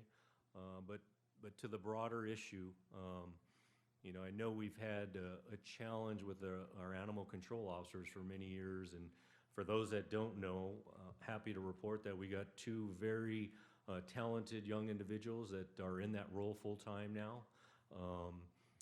And unfortunately, sometimes we make a value judgment on, there's some mandated training and there's training that we need to get our people to, and we got to weigh kind of the deployment and the opportunity to get them to that training. And we made the decision that we're going to send them both, not ideal at the same time, but they both needed the training. They'll be out of pocket for 2 weeks. But recognizing we dealt with this as a police department, and I think to some satisfaction, we're able to handle the animal control issues without anybody assigned. So that's what we elected to do. It's a short 2 weeks, and patrol and supervisors will pick up the slack, and other members of our staff to ensure that we're dealing with those animal control issues like we've done for many months before. And so, again, we got two very bright, very eager folks in that position now that are doing incredible things, and things will get better over time, but we're just kind of getting over that hump of getting them into the assignment, get them the appropriate training that they need, and really get them out there and fulfilling their role. Great. Thank you, Chief. I appreciate it. And yesterday, you jumped right on it when I called you, and I appreciate the quick response. And I know that the animal that was involved was picked up by one of our officers, and it was taken care of. So I appreciate that, and I appreciate our officers taking up the slack while our guys are going out on that training. Thank you. Thank you, Chief. I think all of us, at some point in time, including ourselves, have complimented the El Centro PD as the finest police department, and certainly in Imperial Valley and probably beyond. And I want you to know, and the officers that are here, that we truly mean that. And I trust the current circumstances are going to get fixed quickly. But it starts with you and the leadership that you provide all the way down to the officers. And I'm happy that you recognize, I think, when you talked about statistics, that statistics are meaningless to victims. I don't care. I've been victimized. I'm suffering, and that empathy, I think, is crucial. It's important that you're able to relay that. And I want to thank the chief, because there was someone in the community that was a pretty vocal critic of the police department for an incident that happened in his place of business. And we met, the chief met with the individuals. We talked. Things were explained. Time was given, good rationale as to why circumstances happened around that incident was provided. And that person is no longer a critic, but an advocate of the police department. So I think that empathy, the ability to talk to people and explain things the way that you have, are resulting in the statistics that you just gave us. And so kudos to you, and kudos to all the officers in the department. Thank you, Councilman. So when I went to the University of Washington, I majored in society and justice, study of the criminal justice system. It's too short to become a Seattle police officer like my dad, but Explorer Scout. uh, Never too late. it's never too late, right? But Chief Johnson, I just want you to know that I am so thankful for you every day. We definitely made the right choice for the leader for this department. In the short time that you've been here, I can't believe it's only been 6 months, because your influence and what you've been able to accomplish is overwhelming. A couple of things that you didn't mention that I think that really bear out to how seriously you take your job in building that network, the 5150 holds that are driving everybody to distraction. I mean, it is a tremendous, tremendous resource issue with the hospital, with our department, with the jail, and you've stepped right in and addressed that problem. Appreciate that you've stepped up to become a member of the executive board for the Continuum of Care, recognizing the link between homelessness and policing and quality of life issues. Appreciate your comments with regard to this is not an El Centro specific crisis. This is a national crisis. Just within the last week, there was an article in the San Diego Union. San Diego is going to spend $350,000 on simply a marketing campaign to try to convince people that they need to become San Diego police officers. Western City Magazine, which is put out by the League of California Cities, the new police chief in Sacramento used to be the police chief in Roseville. When he was on the force in Sacramento, they had over 800 officers. He goes to Roseville, comes back. There's less than 600 officers in the Sacramento Police Department now. It's a challenge. And the fact that you and the HR department have done so well with regard to the application process, again, I think it speaks volumes, as Mr. Silva was saying, to the quality of the department and the fact that people really do want to join the best of the best. So you and your staff are to be commended.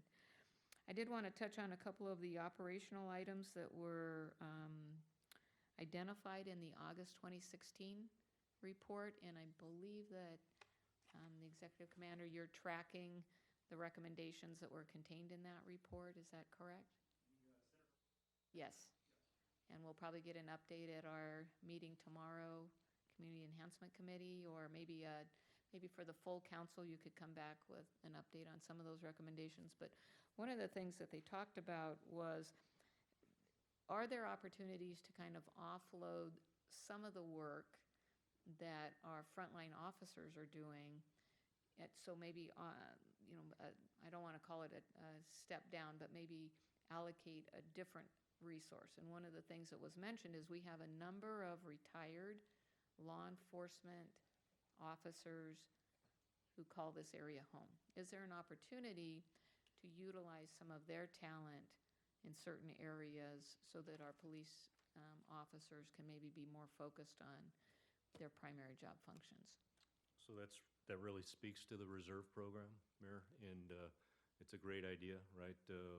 We've been on that in trying to figure out that pool of people and how we can attract them back to, I think the old saying, once a cop, always a cop, right? Right. And utilizing the decades of experience really to help us out, right? We're a young department today, right? And we understand that. And so we're looking literally at every angle and every opportunity to leverage, the one thing that I will say about this police department and the command staff, and really from everybody down, right? Everybody has a vested interest in our future. I'm the lucky one. I get to kind of come up here and brag about some of the things they're doing. I don't get to take credit for it. It's all the hard work that they're doing day in and day out. I just am the blessed one to be the mouthpiece, hopefully, to do them some justice in all the hard work that they're doing each and every day. Appreciate it. Any other final comments? Thank you very much, Chief. We appreciate it. Thank you very much. Thank you. Thank you, Chief. Okay. So just a recap then of our public comments. Explorer program, A+, Air Pollution Control District. Not so happy news. Code Enforcement Officer Week, standing ovation, and then I think just the presentation by Chief Johnson, that's a 10 on a scale of 1 to 5. So we're going to move on then to our consent agenda. Is there anything anybody needs to pull from items 5 through 11? Nope. Okay, we'll look for a motion to approve the consent agenda, please.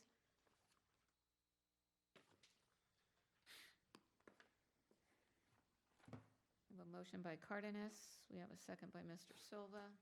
Consent agenda passes 4 with 1 absent. We then move forward with item number 12 on our agenda, which is a community sponsorship request. Good evening, Mayor and council members. Tonight, I bring you another request for a community sponsorship. This is from MANA of Imperial Valley. They're hosting their annual Las Primeras Awards Gala this Friday, and they have met all the requirements of the sponsorship, and the mayor has reviewed this application and forwarded it for council's consideration. The sponsorship levels are indicated. They have from basket from $50 all the way up to diamond, which is $5,000. They did indicate in their request that they were requesting the sponsorship level of bronze, which is $375. And I believe I have a representative. Yeah, it's Ms. Negrete. In case you have any questions regarding the event. We're looking forward to it on Friday. I just comment, I appreciate your guys' scholarship program and appreciate the mayor bringing this to full council and obviously in very much support of the bronze sponsorship, but also just want to congratulate you guys on the great work you do in terms of your scholarship and everything else. Okay. So, yes, my recommendation is at the 375 level. We have motion by Cardenas, second by Silva, and that passes 4-0. Awesome. We will see you on Thank you, Margo. Friday. Thank you. Okay, let's move on then to item 12 is our Measure P Plan of Finance. Ms. Salcido. So another great project and great news as we move forward with the timeline for Measure P. As you know, Measure P is a 0.5% sales tax, additional sales tax that was approved by the voters of the city of El Centro for capital projects throughout the city. So moving forward with this timeline, I found it opportune to have a presentation by our financial advisor, NHA Advisors, Mr. Mike Meyer. In this presentation, he will present to you our financial options, financing options. He'll go over what the capacity will be at various interest rate environments, what an increase in interest rates, how an increase in interest rate will affect the funds available by means of a bond issue, and various other things. I had some data with regards to the sales tax, how much we have received to date, and so on, but he has included that as part of his presentation. So without any delay, Mr. Myers. Very good. Thank you, Ms. Salcido. You did give us the bad news today that with the closing of the Sears store, $133,000 in sales tax? No bueno.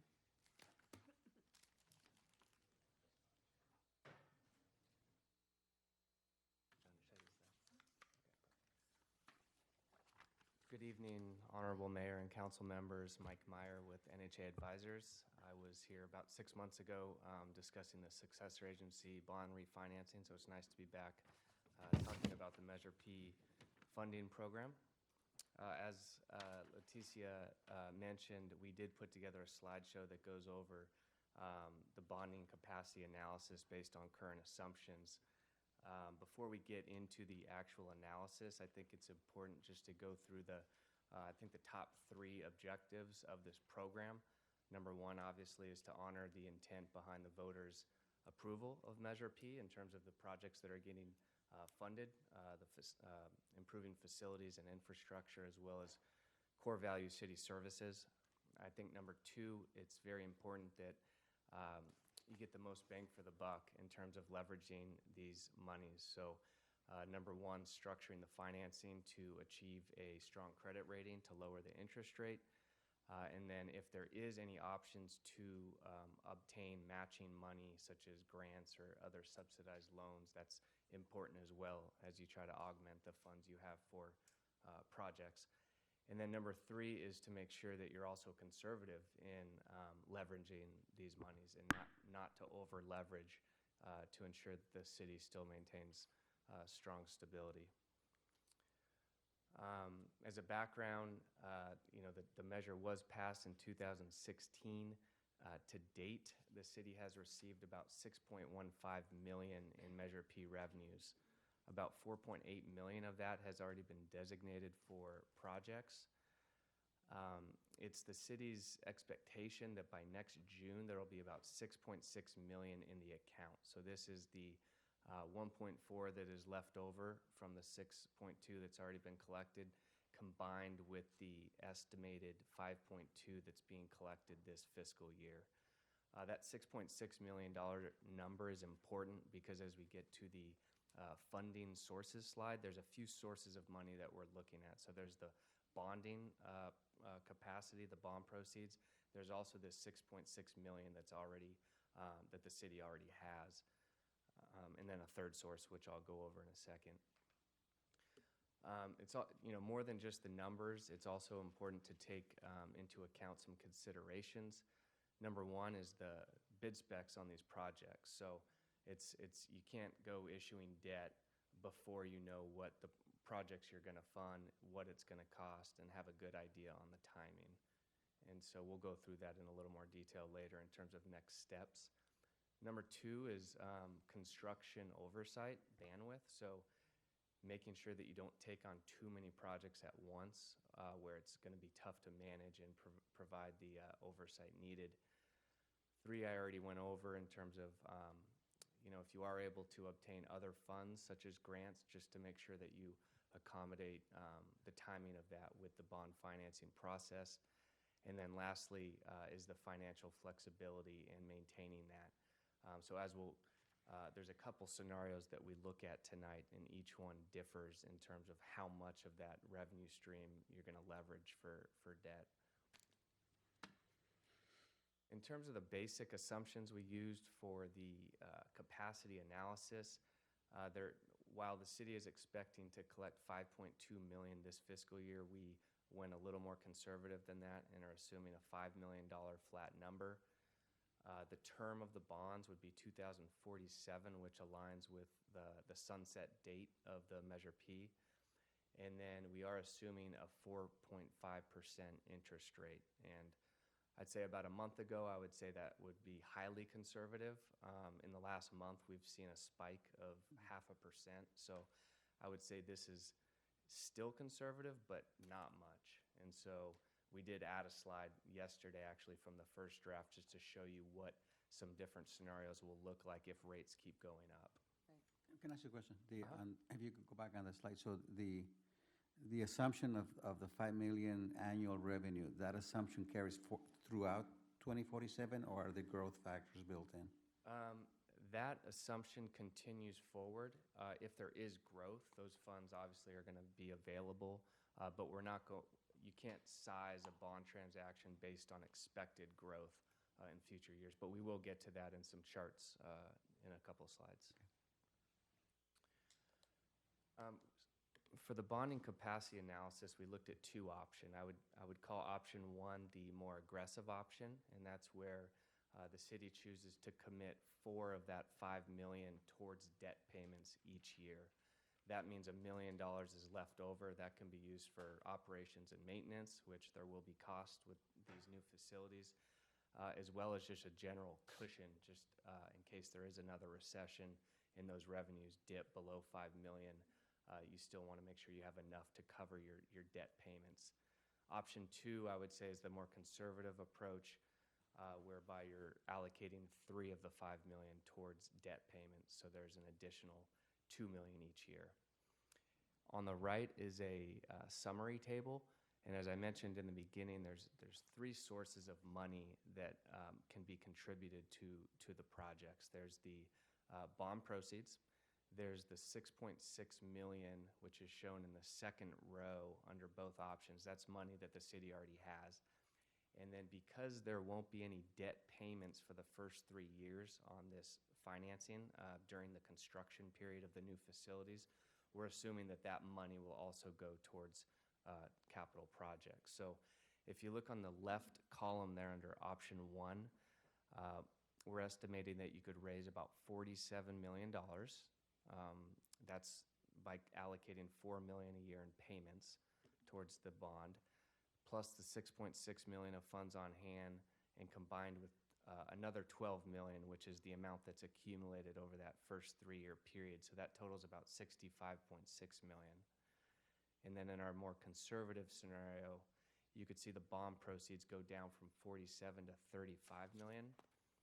And you combine that with the 6.6 million of monies on hand already, and then 3 years of accumulating that $3 million. So that's another 9 million, totaling close to 51 million. So the range there is about 51 to 66 million of monies available for projects.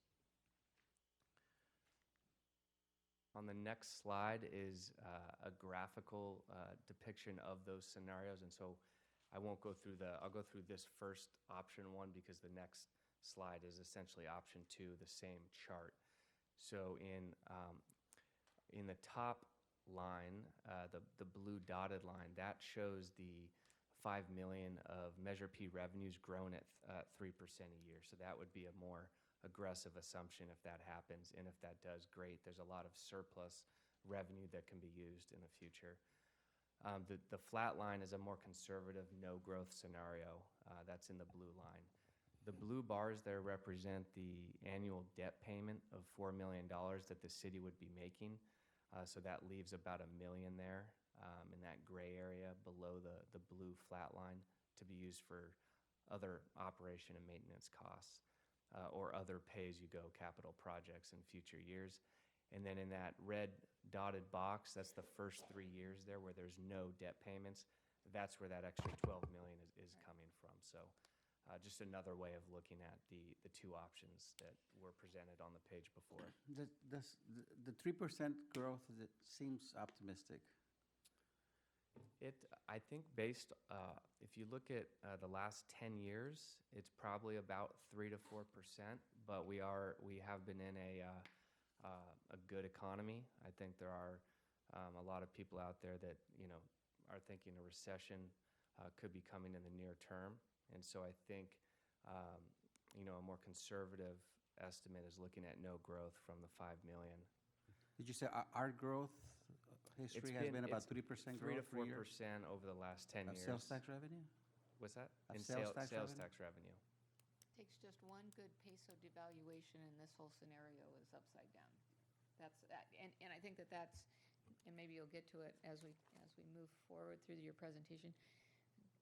Reliance on sales tax is kind of an iffy thing, right? Because if we look at what the economy has done, moving away from retail sales and the Amazon effect, right? Yep. So is that something you're going to address in your presentation? Well, I think you're right. It is something that you need to be cautious of, and that's why I think in the scenarios we're presenting here, we wanted to go with a very conservative $3 million number, which is that would be a big decrease from the $5 million, and then a $4 million, which we think is still, I'd say it's the aggressive scenario here. Obviously, we would not go to $5 million. Investors wouldn't buy these bonds knowing that you're leveraging to the full amount. And that's why we give you a range here. And obviously, there's a wide array of options that we can look at. But I think this is, we wanted to start with 2 to be simple. Yeah. I think, Mayor, another testament of what you just said is the fact that our Imperial Valley Mall is diversifying its tenants from non-retail tenants because it's just state of the retail operations. Brick and mortars is just not going well. So skipping over slide 9, which is just option 2 in the same chart, we did want to provide a sensitivity analysis to rising interest rates. So as I mentioned, rates have, The city did get the full benefit of very low interest rates this past spring with the successor agency bond refinancing. I think that was just over 3%. When we started this, working with staff on this analysis, the 4.5 we thought was still very, very conservative. There's been a big jump, and I think it's the consensus among a lot of market participants that this trend may continue into next year. So what we did is we looked at going to 5%. And so another 0.5% increase in rates would essentially lower that option one from 47 million to 43.5. So about a 7 to 8% decrease in how much the city could raise for projects if interest rates are higher. Right. So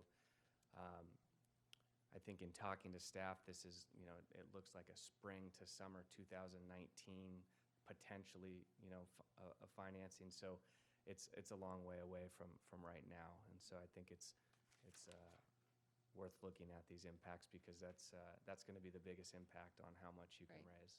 Well, two things, right? The rising interest rate, and then also because of what we think our current bond rating would be, right? Because we're very well situated right now with regard to the quality of an investment in the city That's of El right. Centro. You are rated, your general fund is an A, and I'm not sure how much Leticia and Marcella bragged about the recent financing, but we did get an upgrade. They did an amazing job on the credit presentation, but there was an upgrade to an A+ from an A. So. Well done, ladies, well done. I think they're well prepared for the next presentation as well for this financing. So. Well Just, done. how Well many done. cities actually are kind of in an At A+? an A+. I mean, if you were to, maybe up and down the state, I mean, we're maybe in the top 20% maybe as far as credit rating? That I would say there's a lot in the A category, but from A- to A+, so being in the A to A+, I think you're on the upper end. There's some outliers in the triple B category. There's some very large, wealthy cities that are in the double A category, but that's very rare. So, Well done. Yeah. Well done. Excellent. That's going to save us a boatload of money. It will.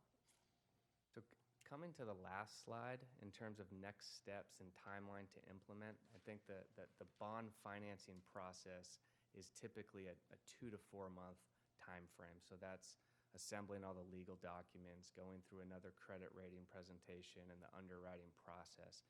Before that happens, it's a couple things need to happen. And one is for council and staff and others to determine what that list of projects is and prioritize that.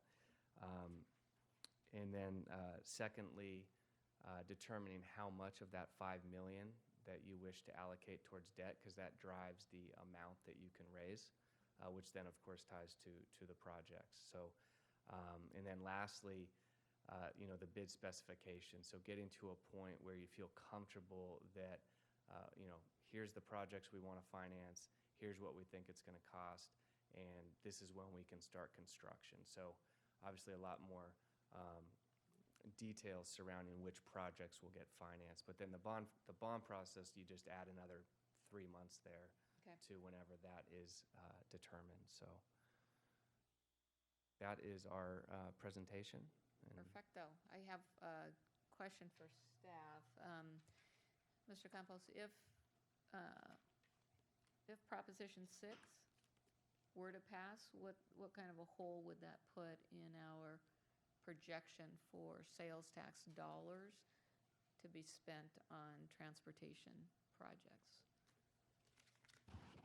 So, as you know, Prop 6 is regarding SB 1, the repeal of the gas tax. If the gas tax was to be repealed, that would be a negative impact on our current income stream of $750,000 plus or minus per year. $750,000 per year.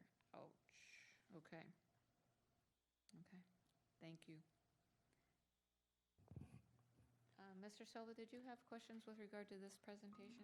No, Madam Mayor, I think it's just good to have a roadmap in front of us and kind of project where we're going to be. So did you say within your presentation also that the entire allocation of funds must be identified with project and cost? if you're going to go issue bonds, then legally you can't go out and borrow money if you're not going to spend it right away. So it doesn't mean you need to go out and issue the full 60 million. That's one of the scenarios. We wanted to show you the upper end. Okay. But let's say there was a project that's identified that's 25 million. Then you only can go go out borrow and the go do it. 25, okay. You can also come back and do a second issuance after more projects are identified. So that's when I say that we can do an array of options. Aside from different sizes of financings, we can even stagger them. So 2019 issuance to fund this project, possibly a 2020 or 21 issuance as you get further along with other projects. So that's those are options as well. But the maturity date of all of them will be 2047. All of it will be 2047. Yeah. And a follow-up question on that, if we stagger the bonds, would they all still fall under the umbrella of whatever the interest rate is we get at the start, or does that project out? So we might be getting some at 5, but 2 years down the road, they might be at 7. That's a great question, and you are subject to whatever the market is at that time. So obviously, we don't know where the market's going to be in 2 years, but whenever you go to market with the financing, those are the interest rates that you'll get. So based on that, would you recommend us trying to do all the bond issuance at once to benefit from the lower interest rate? I think that was answered. Well, I think it comes down to and I haven't seen a lot of the project list. I think we've been working on the finance side just to give you an idea of how much you can raise. But if the projects are there, yeah, I think the consensus is that the market's moving upward.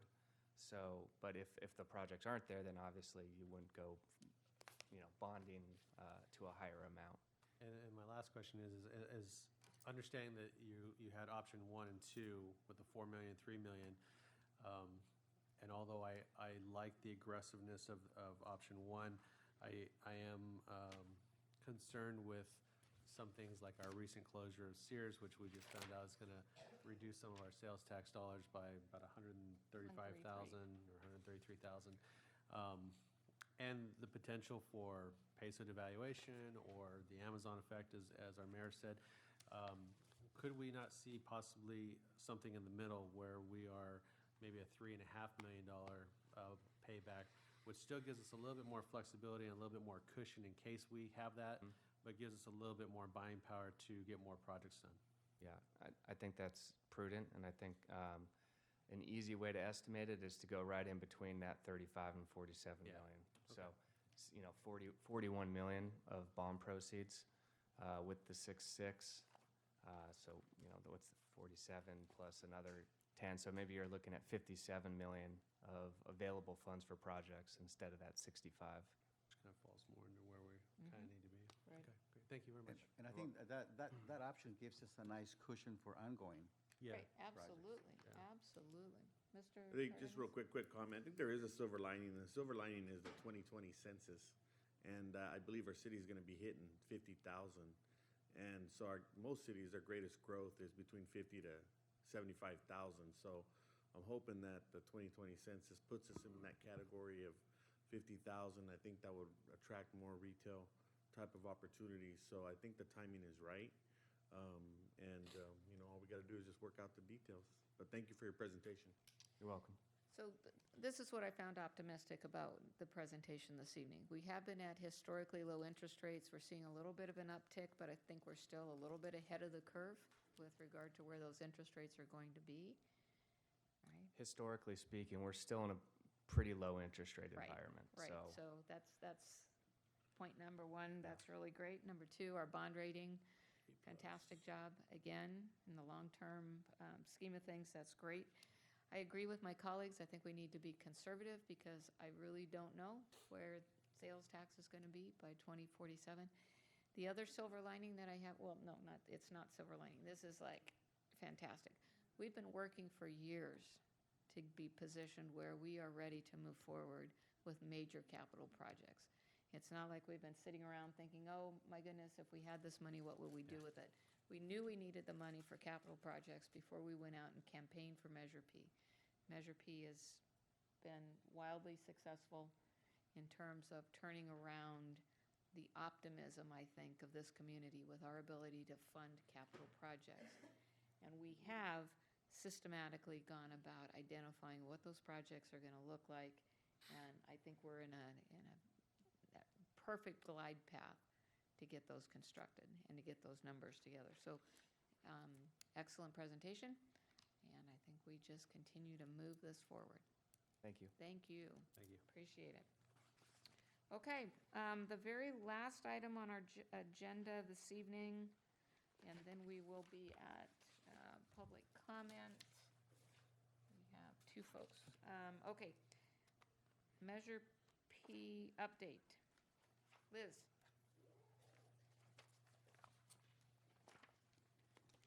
Good evening. So what I'm bringing before you tonight is an update on the projects that were approved in round 1 and round 2, and just to let you know where, the progress is at. As in the item before us, we know that we approximately have received 6.1 in this last fiscal year for 2018. And out of that 6.1, we've allocated or selected 4.9 for projects to move forward. Some of those projects are the IT projects, main infrastructure, licensing updates, library updates, which are all moving forward. Projects 1 and 2, which are the infrastructure and the library upgrades, have been completed. Project 2 is about 90% complete. And Project 5 for theirs, which was updated in round 2, is in the works. I mean, they've started talks with IVTA, and so they'll be moving that along by the end of this year towards maybe next year. I think what I love about this presentation, you talk about due to the cost savings within projects 1 through 3, the funding for project 4 was approved. So I think that's what we're finding is kind of do things holistically and move them forward. You find the cost savings so that you get even more So there was a cost savings between projects 1, 2, and 3. There was a savings, and the working group approved with those savings to move project number 4, which hadn't been approved. So we were able to do that. And even then, I believe we're going to have cost savings. Excellent. Okay. The transition plan, the ADA improvements for the city, they are about 70% complete. They did come to a halt in the summer because they didn't realize that El Centro gets pretty hot. So they have completed about 70% of it. 25% of the right-of-way has been complete.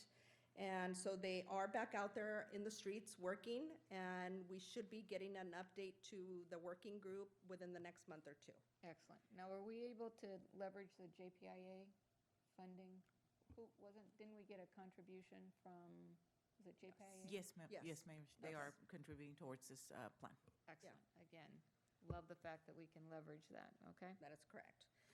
The Valley Center Point Shopping redevelopment, the request for proposals is out. The deadline to submit for that RFP is November 2nd. So we'll see what that provides. I know there was a typo there. It says Okay, October 19th, but it's actually November 2nd.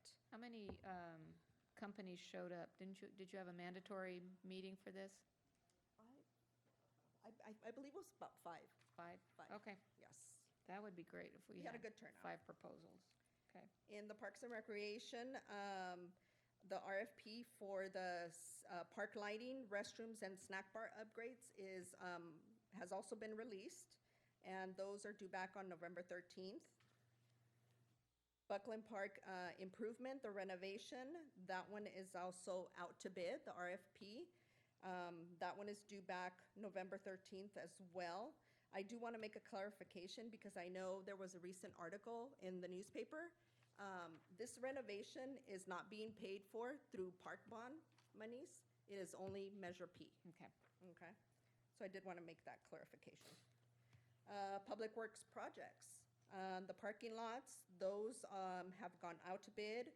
It's been awarded. The project construction will commence this month of October, early November. and we hope to have it completed January, around that time frame. Okay, so when are we going to see, because anytime we impact parking lots, we need like to notify folks where you park in the alternative, especially if we're going to be resurfacing right in front of the library. Are we going to, what's the plan, Stan? So our standard protocol is to have a pre-construction meeting with a contractor and see what the means and methods of notifying. Of course, there will be posting, and there's legal requirements on posting for no parking and whatnot that we need to enforce, so that in the case that somebody's parked there, their vehicle, if it has to be towed, we do that. But it's usually, I believe it's 48 hours ahead of time. We post everything. Of course, we're going to be notifying the affected parties even ahead of time. The operations are fairly quick. We're talking in the parking lots mostly just of a one-day operation for a grind, and then a one-day operation for the paving. And then they'll come back maybe on a weekend when there's less parking to stripe it. So the impacts are going to be minimal, but there will be impacts. When are we going to start talking about charging stations in our city parking lots? That'd be fantastic. I haven't explored that, but it's something that we can look into for charging stations right now. I mean, it is a future. Yes. And it's coming along, so we can definitely start looking into some. Put that on your to-do list? I'll put it into the list. Okay, thank you. The re-roofing of city buildings and the Valley Center Point, staff is currently working with various vendors on getting quotes for those projects. And that's moving along as well. Hopefully by the next update, I'll have a better response as far as how we're going to move forward with that project. Round 2 projects, the ADA ramps are currently, we're in the design phase, and so hopefully we should be getting out an RFP November, December. The projects that were approved for the police department, the security pole cameras, as well as the expansion of the automated license plate reader program, staff has been working with the companies, and they're anticipated, to have both of those projects up and running, within the next couple of months. The fiber project, I already mentioned that one. Community enhancement projects. The working groups approved for Fire Station 1 and Fire Station 2 the upgrades for the recommendations by CPSM. Unfortunately, they were notified that they did not get awarded.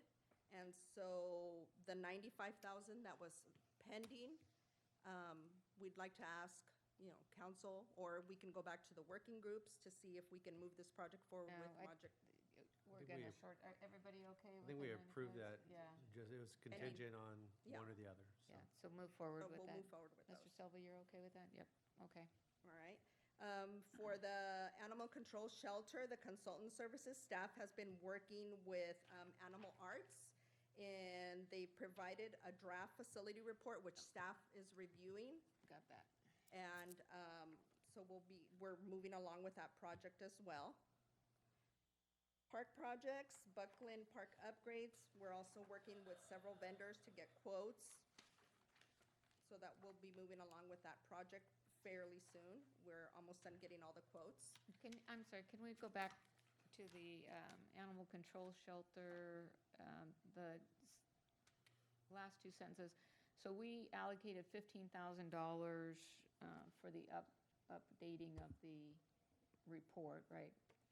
To Yes. make it specific to El Centro, because it was a regional-wide regional report, so it's, and then it says, has paid $400 to the consultant out of the $8,000 contracted. So did they come back and tell us this was going to be $8,000? So basically, when we went out to get a proposal, we had originally suggested 15, but we ended up getting a reduced cost, so there is, money that is actually $7,000 being savings. saved. Awesome sauce, okay, thank you.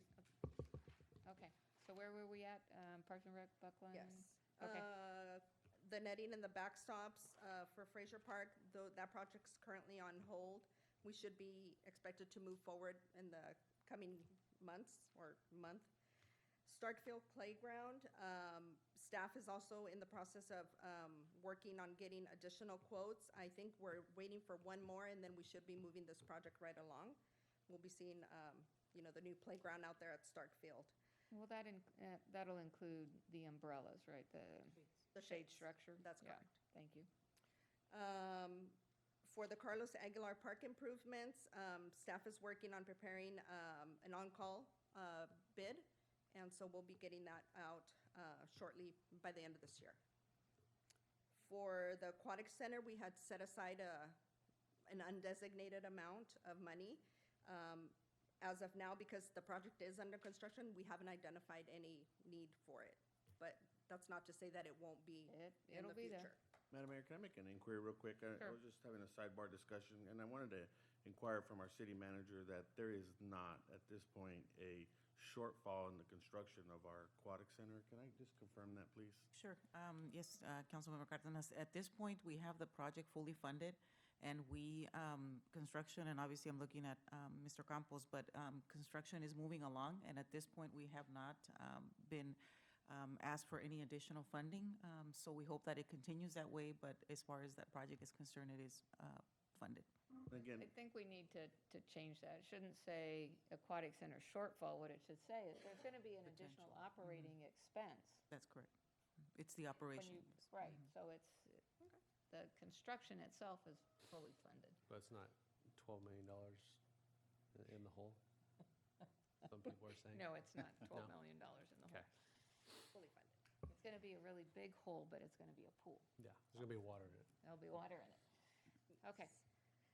Moving on, the Monte Vista Original Wellness Park feasibility study. Staff has drafted the feasibility study, the RFP. We will be sending it for legal review, and we should have it out hopefully by the end of this year. That's the joint project with That ICOE. is correct. Yeah, Thank It's the you. joint project, that ICOE. Public Works projects, the ADA compliant restrooms, that has also been released. The RFP is due back on November 13th, so we'll see what we get then. And then the Imperial Avenue improvements, or the city thoroughfares, which we should really call it that because it's not just Imperial Avenue. The RFP is in the design process. We hope to have it out by the end of this year. So in closing, we've set aside 4.9 million out of the 6.1 for the first year of our sales, and a total of almost 800,000 has been expended or allocated for the projects that we've mentioned. Any questions?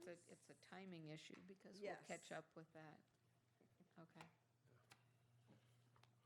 Good. Liz, we Ms. appreciate you. Ms. Piedra, did you have anything that you'd like to add with regard to our? Yes, thank you, Mayor, if I may.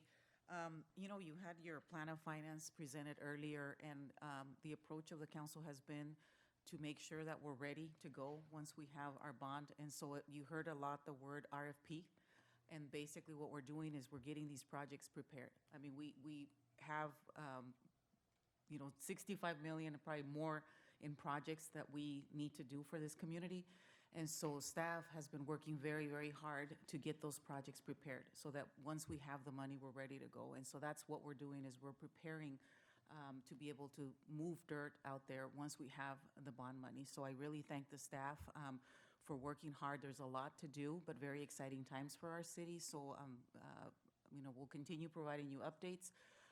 We'll convene, if necessary, the task forces that have been formed, because as we start preparing, to develop our priority list of projects, it is going to be crucial to get your input as we move, in this process. So just want to thank the staff for all their hard work, and obviously you for your support. Mr. Cardenas? No, I just, again, I actually appreciate Liz.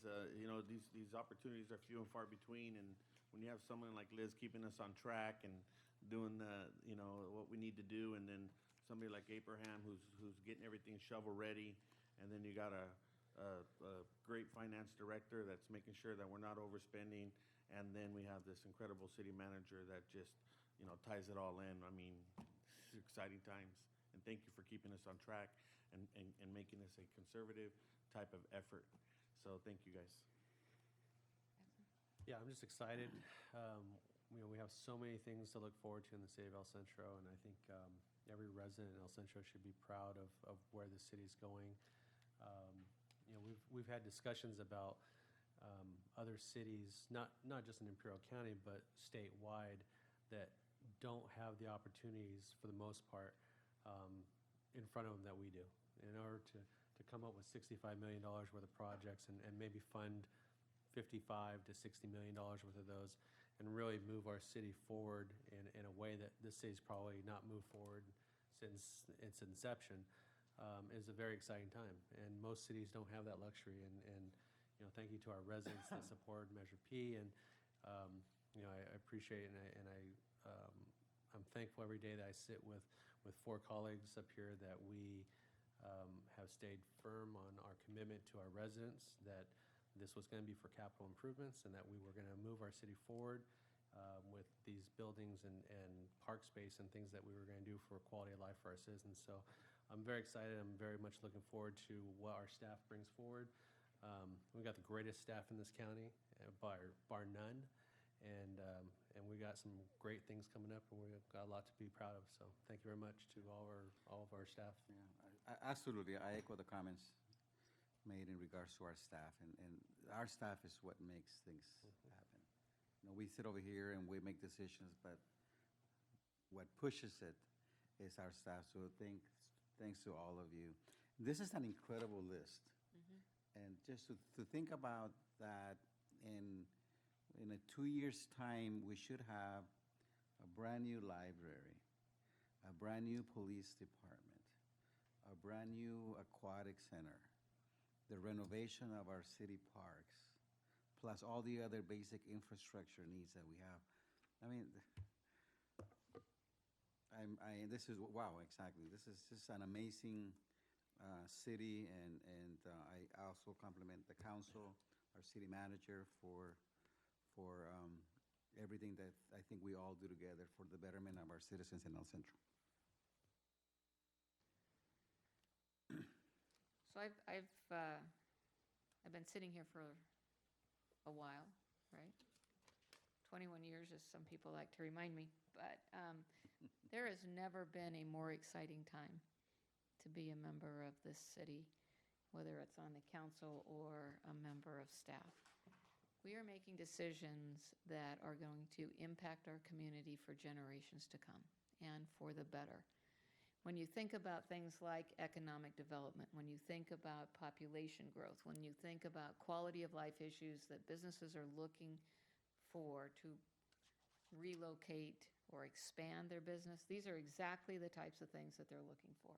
What kind of infrastructure do you have in place? What kind of quality of life issues will my employees find when I open my business there? It's all tied together for a better future for our community. It's very exciting. I appreciate all the time and effort you put into your presentation. It's been a wonderful, wonderful presentation. Appreciate it. I'm very excited, and we'll get moving forward here. Measure P update. So far, I've got a motion by Jackson, second by Cardenas. Mr. Silva. I did We're already. done? Okay. Awesome. Okay. We are done with, there's any legislative action. I guess everybody's gone from Sacramento, so it's kind of quiet up there. Successor agency, okay, so now we are at public comments. We have Laura Estrada from Assembly Member Eduardo Garcia's office, to be followed by Mr. Garcia. Good evening, members of the council, mayor, and members of the audience. My name is Laura Estrada, Field Representative for Assembly Member Eduardo Garcia. I'm happy to inform you that we have successfully completed the end of the 2-year legislative cycle. Assembly Member Garcia has been very busy holding hearings on behalf of the Salton Sea, as well as championing for the park bond that was approved by voters on June 5th. Assembly Member Garcia has held office hours in every community in the district and resolved countless constituency cases. As you may have read, Assemblymember Garcia has had 18 out of 21 bills signed by Governor Brown and chaptered into legislation, such as Assembly Bill 626, Homemade Food Operations Act, which would amend Section 113789 of the Health and Safety Code to to expand the private homes exception within the retail food code's requirement for food facilities to include self-registration or permit for home-made food operations. In other words, this bill would permit the sale of prepared meals and other foods from small-scale home kitchen operations. Amongst all these feats, Assemblymember Garcia continues to keep our children a priority. As our children recently returned to school, it is important that we recognize those that help keep our students safe, and by passing ACR 243, Assemblymember Garcia and the rest of the legislature recognize September as Crossing Guards Keep Our Children Safe Month in the state of California. Council members, Mayor, it has been a very productive 2 years for the 56th Assembly District and the Assembly member. We have had many accomplishments throughout the legislative cycle. Additionally, Assemblymember Garcia looks forward to visiting City Council meetings throughout the district to provide a full update of the success of our legislative endeavors. I'm happy to follow up with you if you have any specific questions or want additional information on any of our bills at our later time. Just as a reminder, if you ever have any ideas for anything that should become a law or changes statute, or if you have any difficulty with any state agency, we are here. It's a pleasure to be of service to you. Please feel free to stop by our office located at 1101 Airport Road in Imperial. You may also contact me via telephone at 760-355-8656. I've left behind 355-85. 355-8656. 8656. That's Got it. correct. I've also left behind some of our legislative bill package in case you want to have any more additional information. Thank you for your time. Thank you. And Thank you. please congratulate the Assembly member for his excellent representation. Appreciate it. Next will be Mikey. Did I get that right? Mikey Garcia? Oh, I'm sorry. It's okay. I thought it was It's confusing all the time. It's Michaeline, but everybody calls me Mikey. Michaeline. Yes.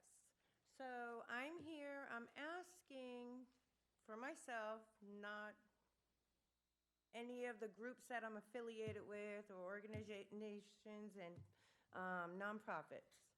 Do you have a code of conduct as board members? As city council members? Yes. Yes. Okay, and what about misdemeanors for council members? So I'm speaking regarding Jason Jackson. People have been contacting me via social media, out in public, asking, why is he still on the board? He pleaded to animal cruelty. We go back to court on November 14th.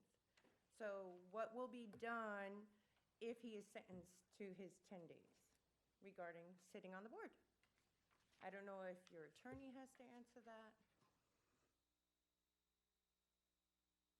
Do you guys have a code of conduct regarding pleading to a misdemeanor animal cruelty charge?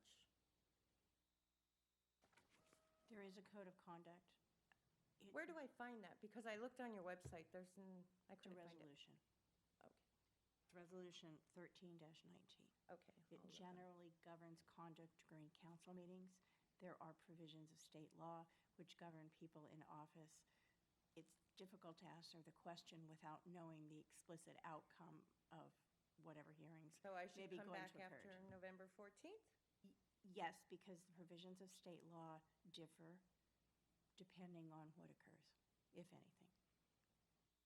Okay, so then, all right, I'll be back after November 14th. Okay?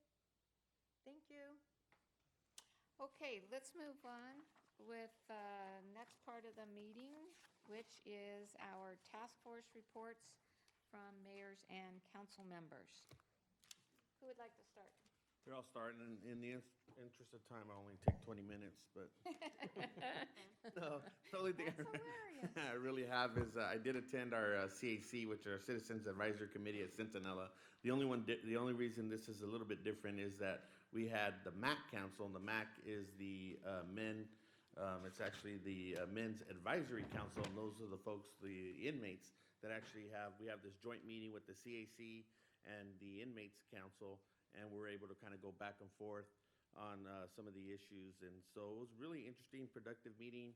Obviously, a lot of changes in the incarceration system, and so there was just some concerns, general concerns about access to tablets in prison and some of those types of requests. But overall, the inmates are actually pretty happy with the leadership down at Centinela. But it was a forum for them to kind of address any concerns or shortcomings.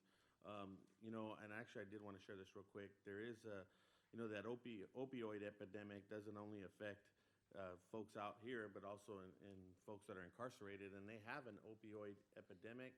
They've had 4 or 5 different drug overdoses in the last 30 days. So the chief physician there did address the inmate council, saying they need to be very, very careful. But opioid has no boundaries and is affecting our prisons. And there has been quite a number of overdoses at Centinela State Prison. Wow. That's surprising. Just real quickly, I attended the Ivy Pride event downtown El Centro. Great weather, well attended. A lot of vendors. A lot of and- vendors, and yeah. Nice It was- use of the public square. Yeah, there. it That was was very really well good.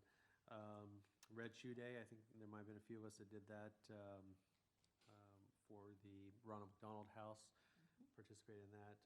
And I don't remember, I know we had a meeting last week, but I don't know if I reported on, attended the fire department open house, the hospital community education center ground opening down at Ivy Mall, and then also attended the Cal LAFCO conference representing the county as a city representative. So How was the conference?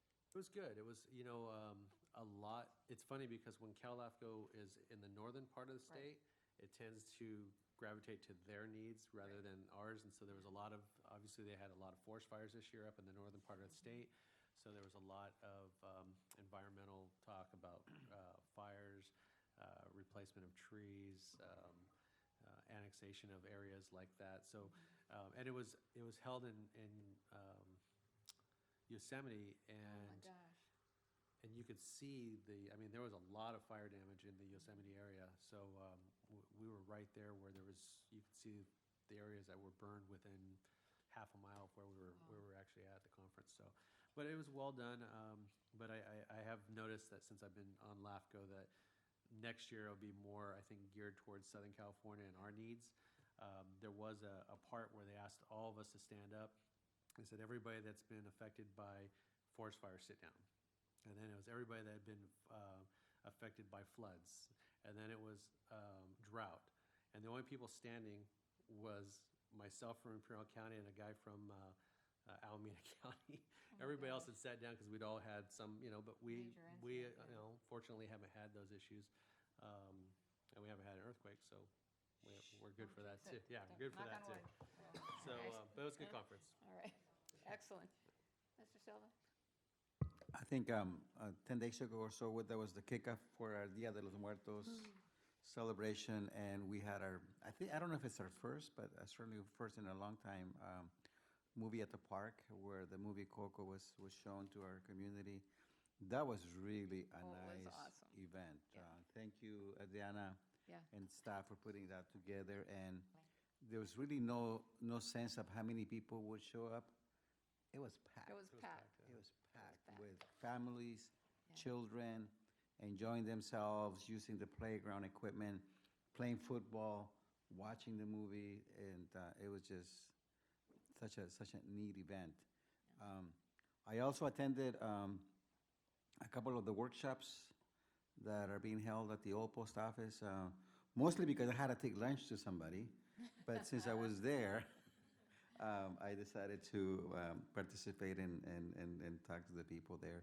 And also the opening of the El Centro Regional Educational Center over at the mall. That is really a nice facility that if you haven't seen it, you should see it. I think some of the greatest compliments that people give you sometimes is they say that it's better than San Diego or just as good as San Diego, and it really is. So since our last meeting, I attended, of course, the Southern California Association of Government meetings in Los Angeles on Wednesday and Thursday, the 3rd and 4th. I've been selected as vice chair of the Transportation Committee for SCAG, which will be interesting as we head into the next update of the RTP SCS. That night, the chamber had a joint mixer at the Hampton Inn.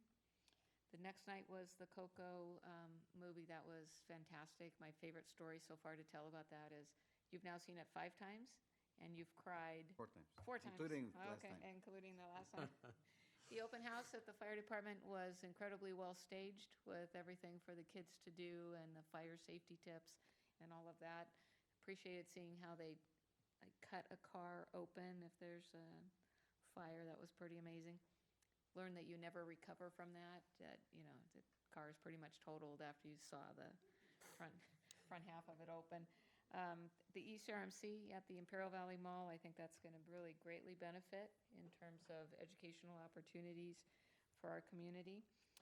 Let's see, what else did we do? Oh, I serve on the advisory council for SDSU Imperial Valley Campus, and the president of the university invited us up for the football game, so we were able to watch the Us too? SDSU. Us? No? Well, I'm inviting you next time. Oh. Next year.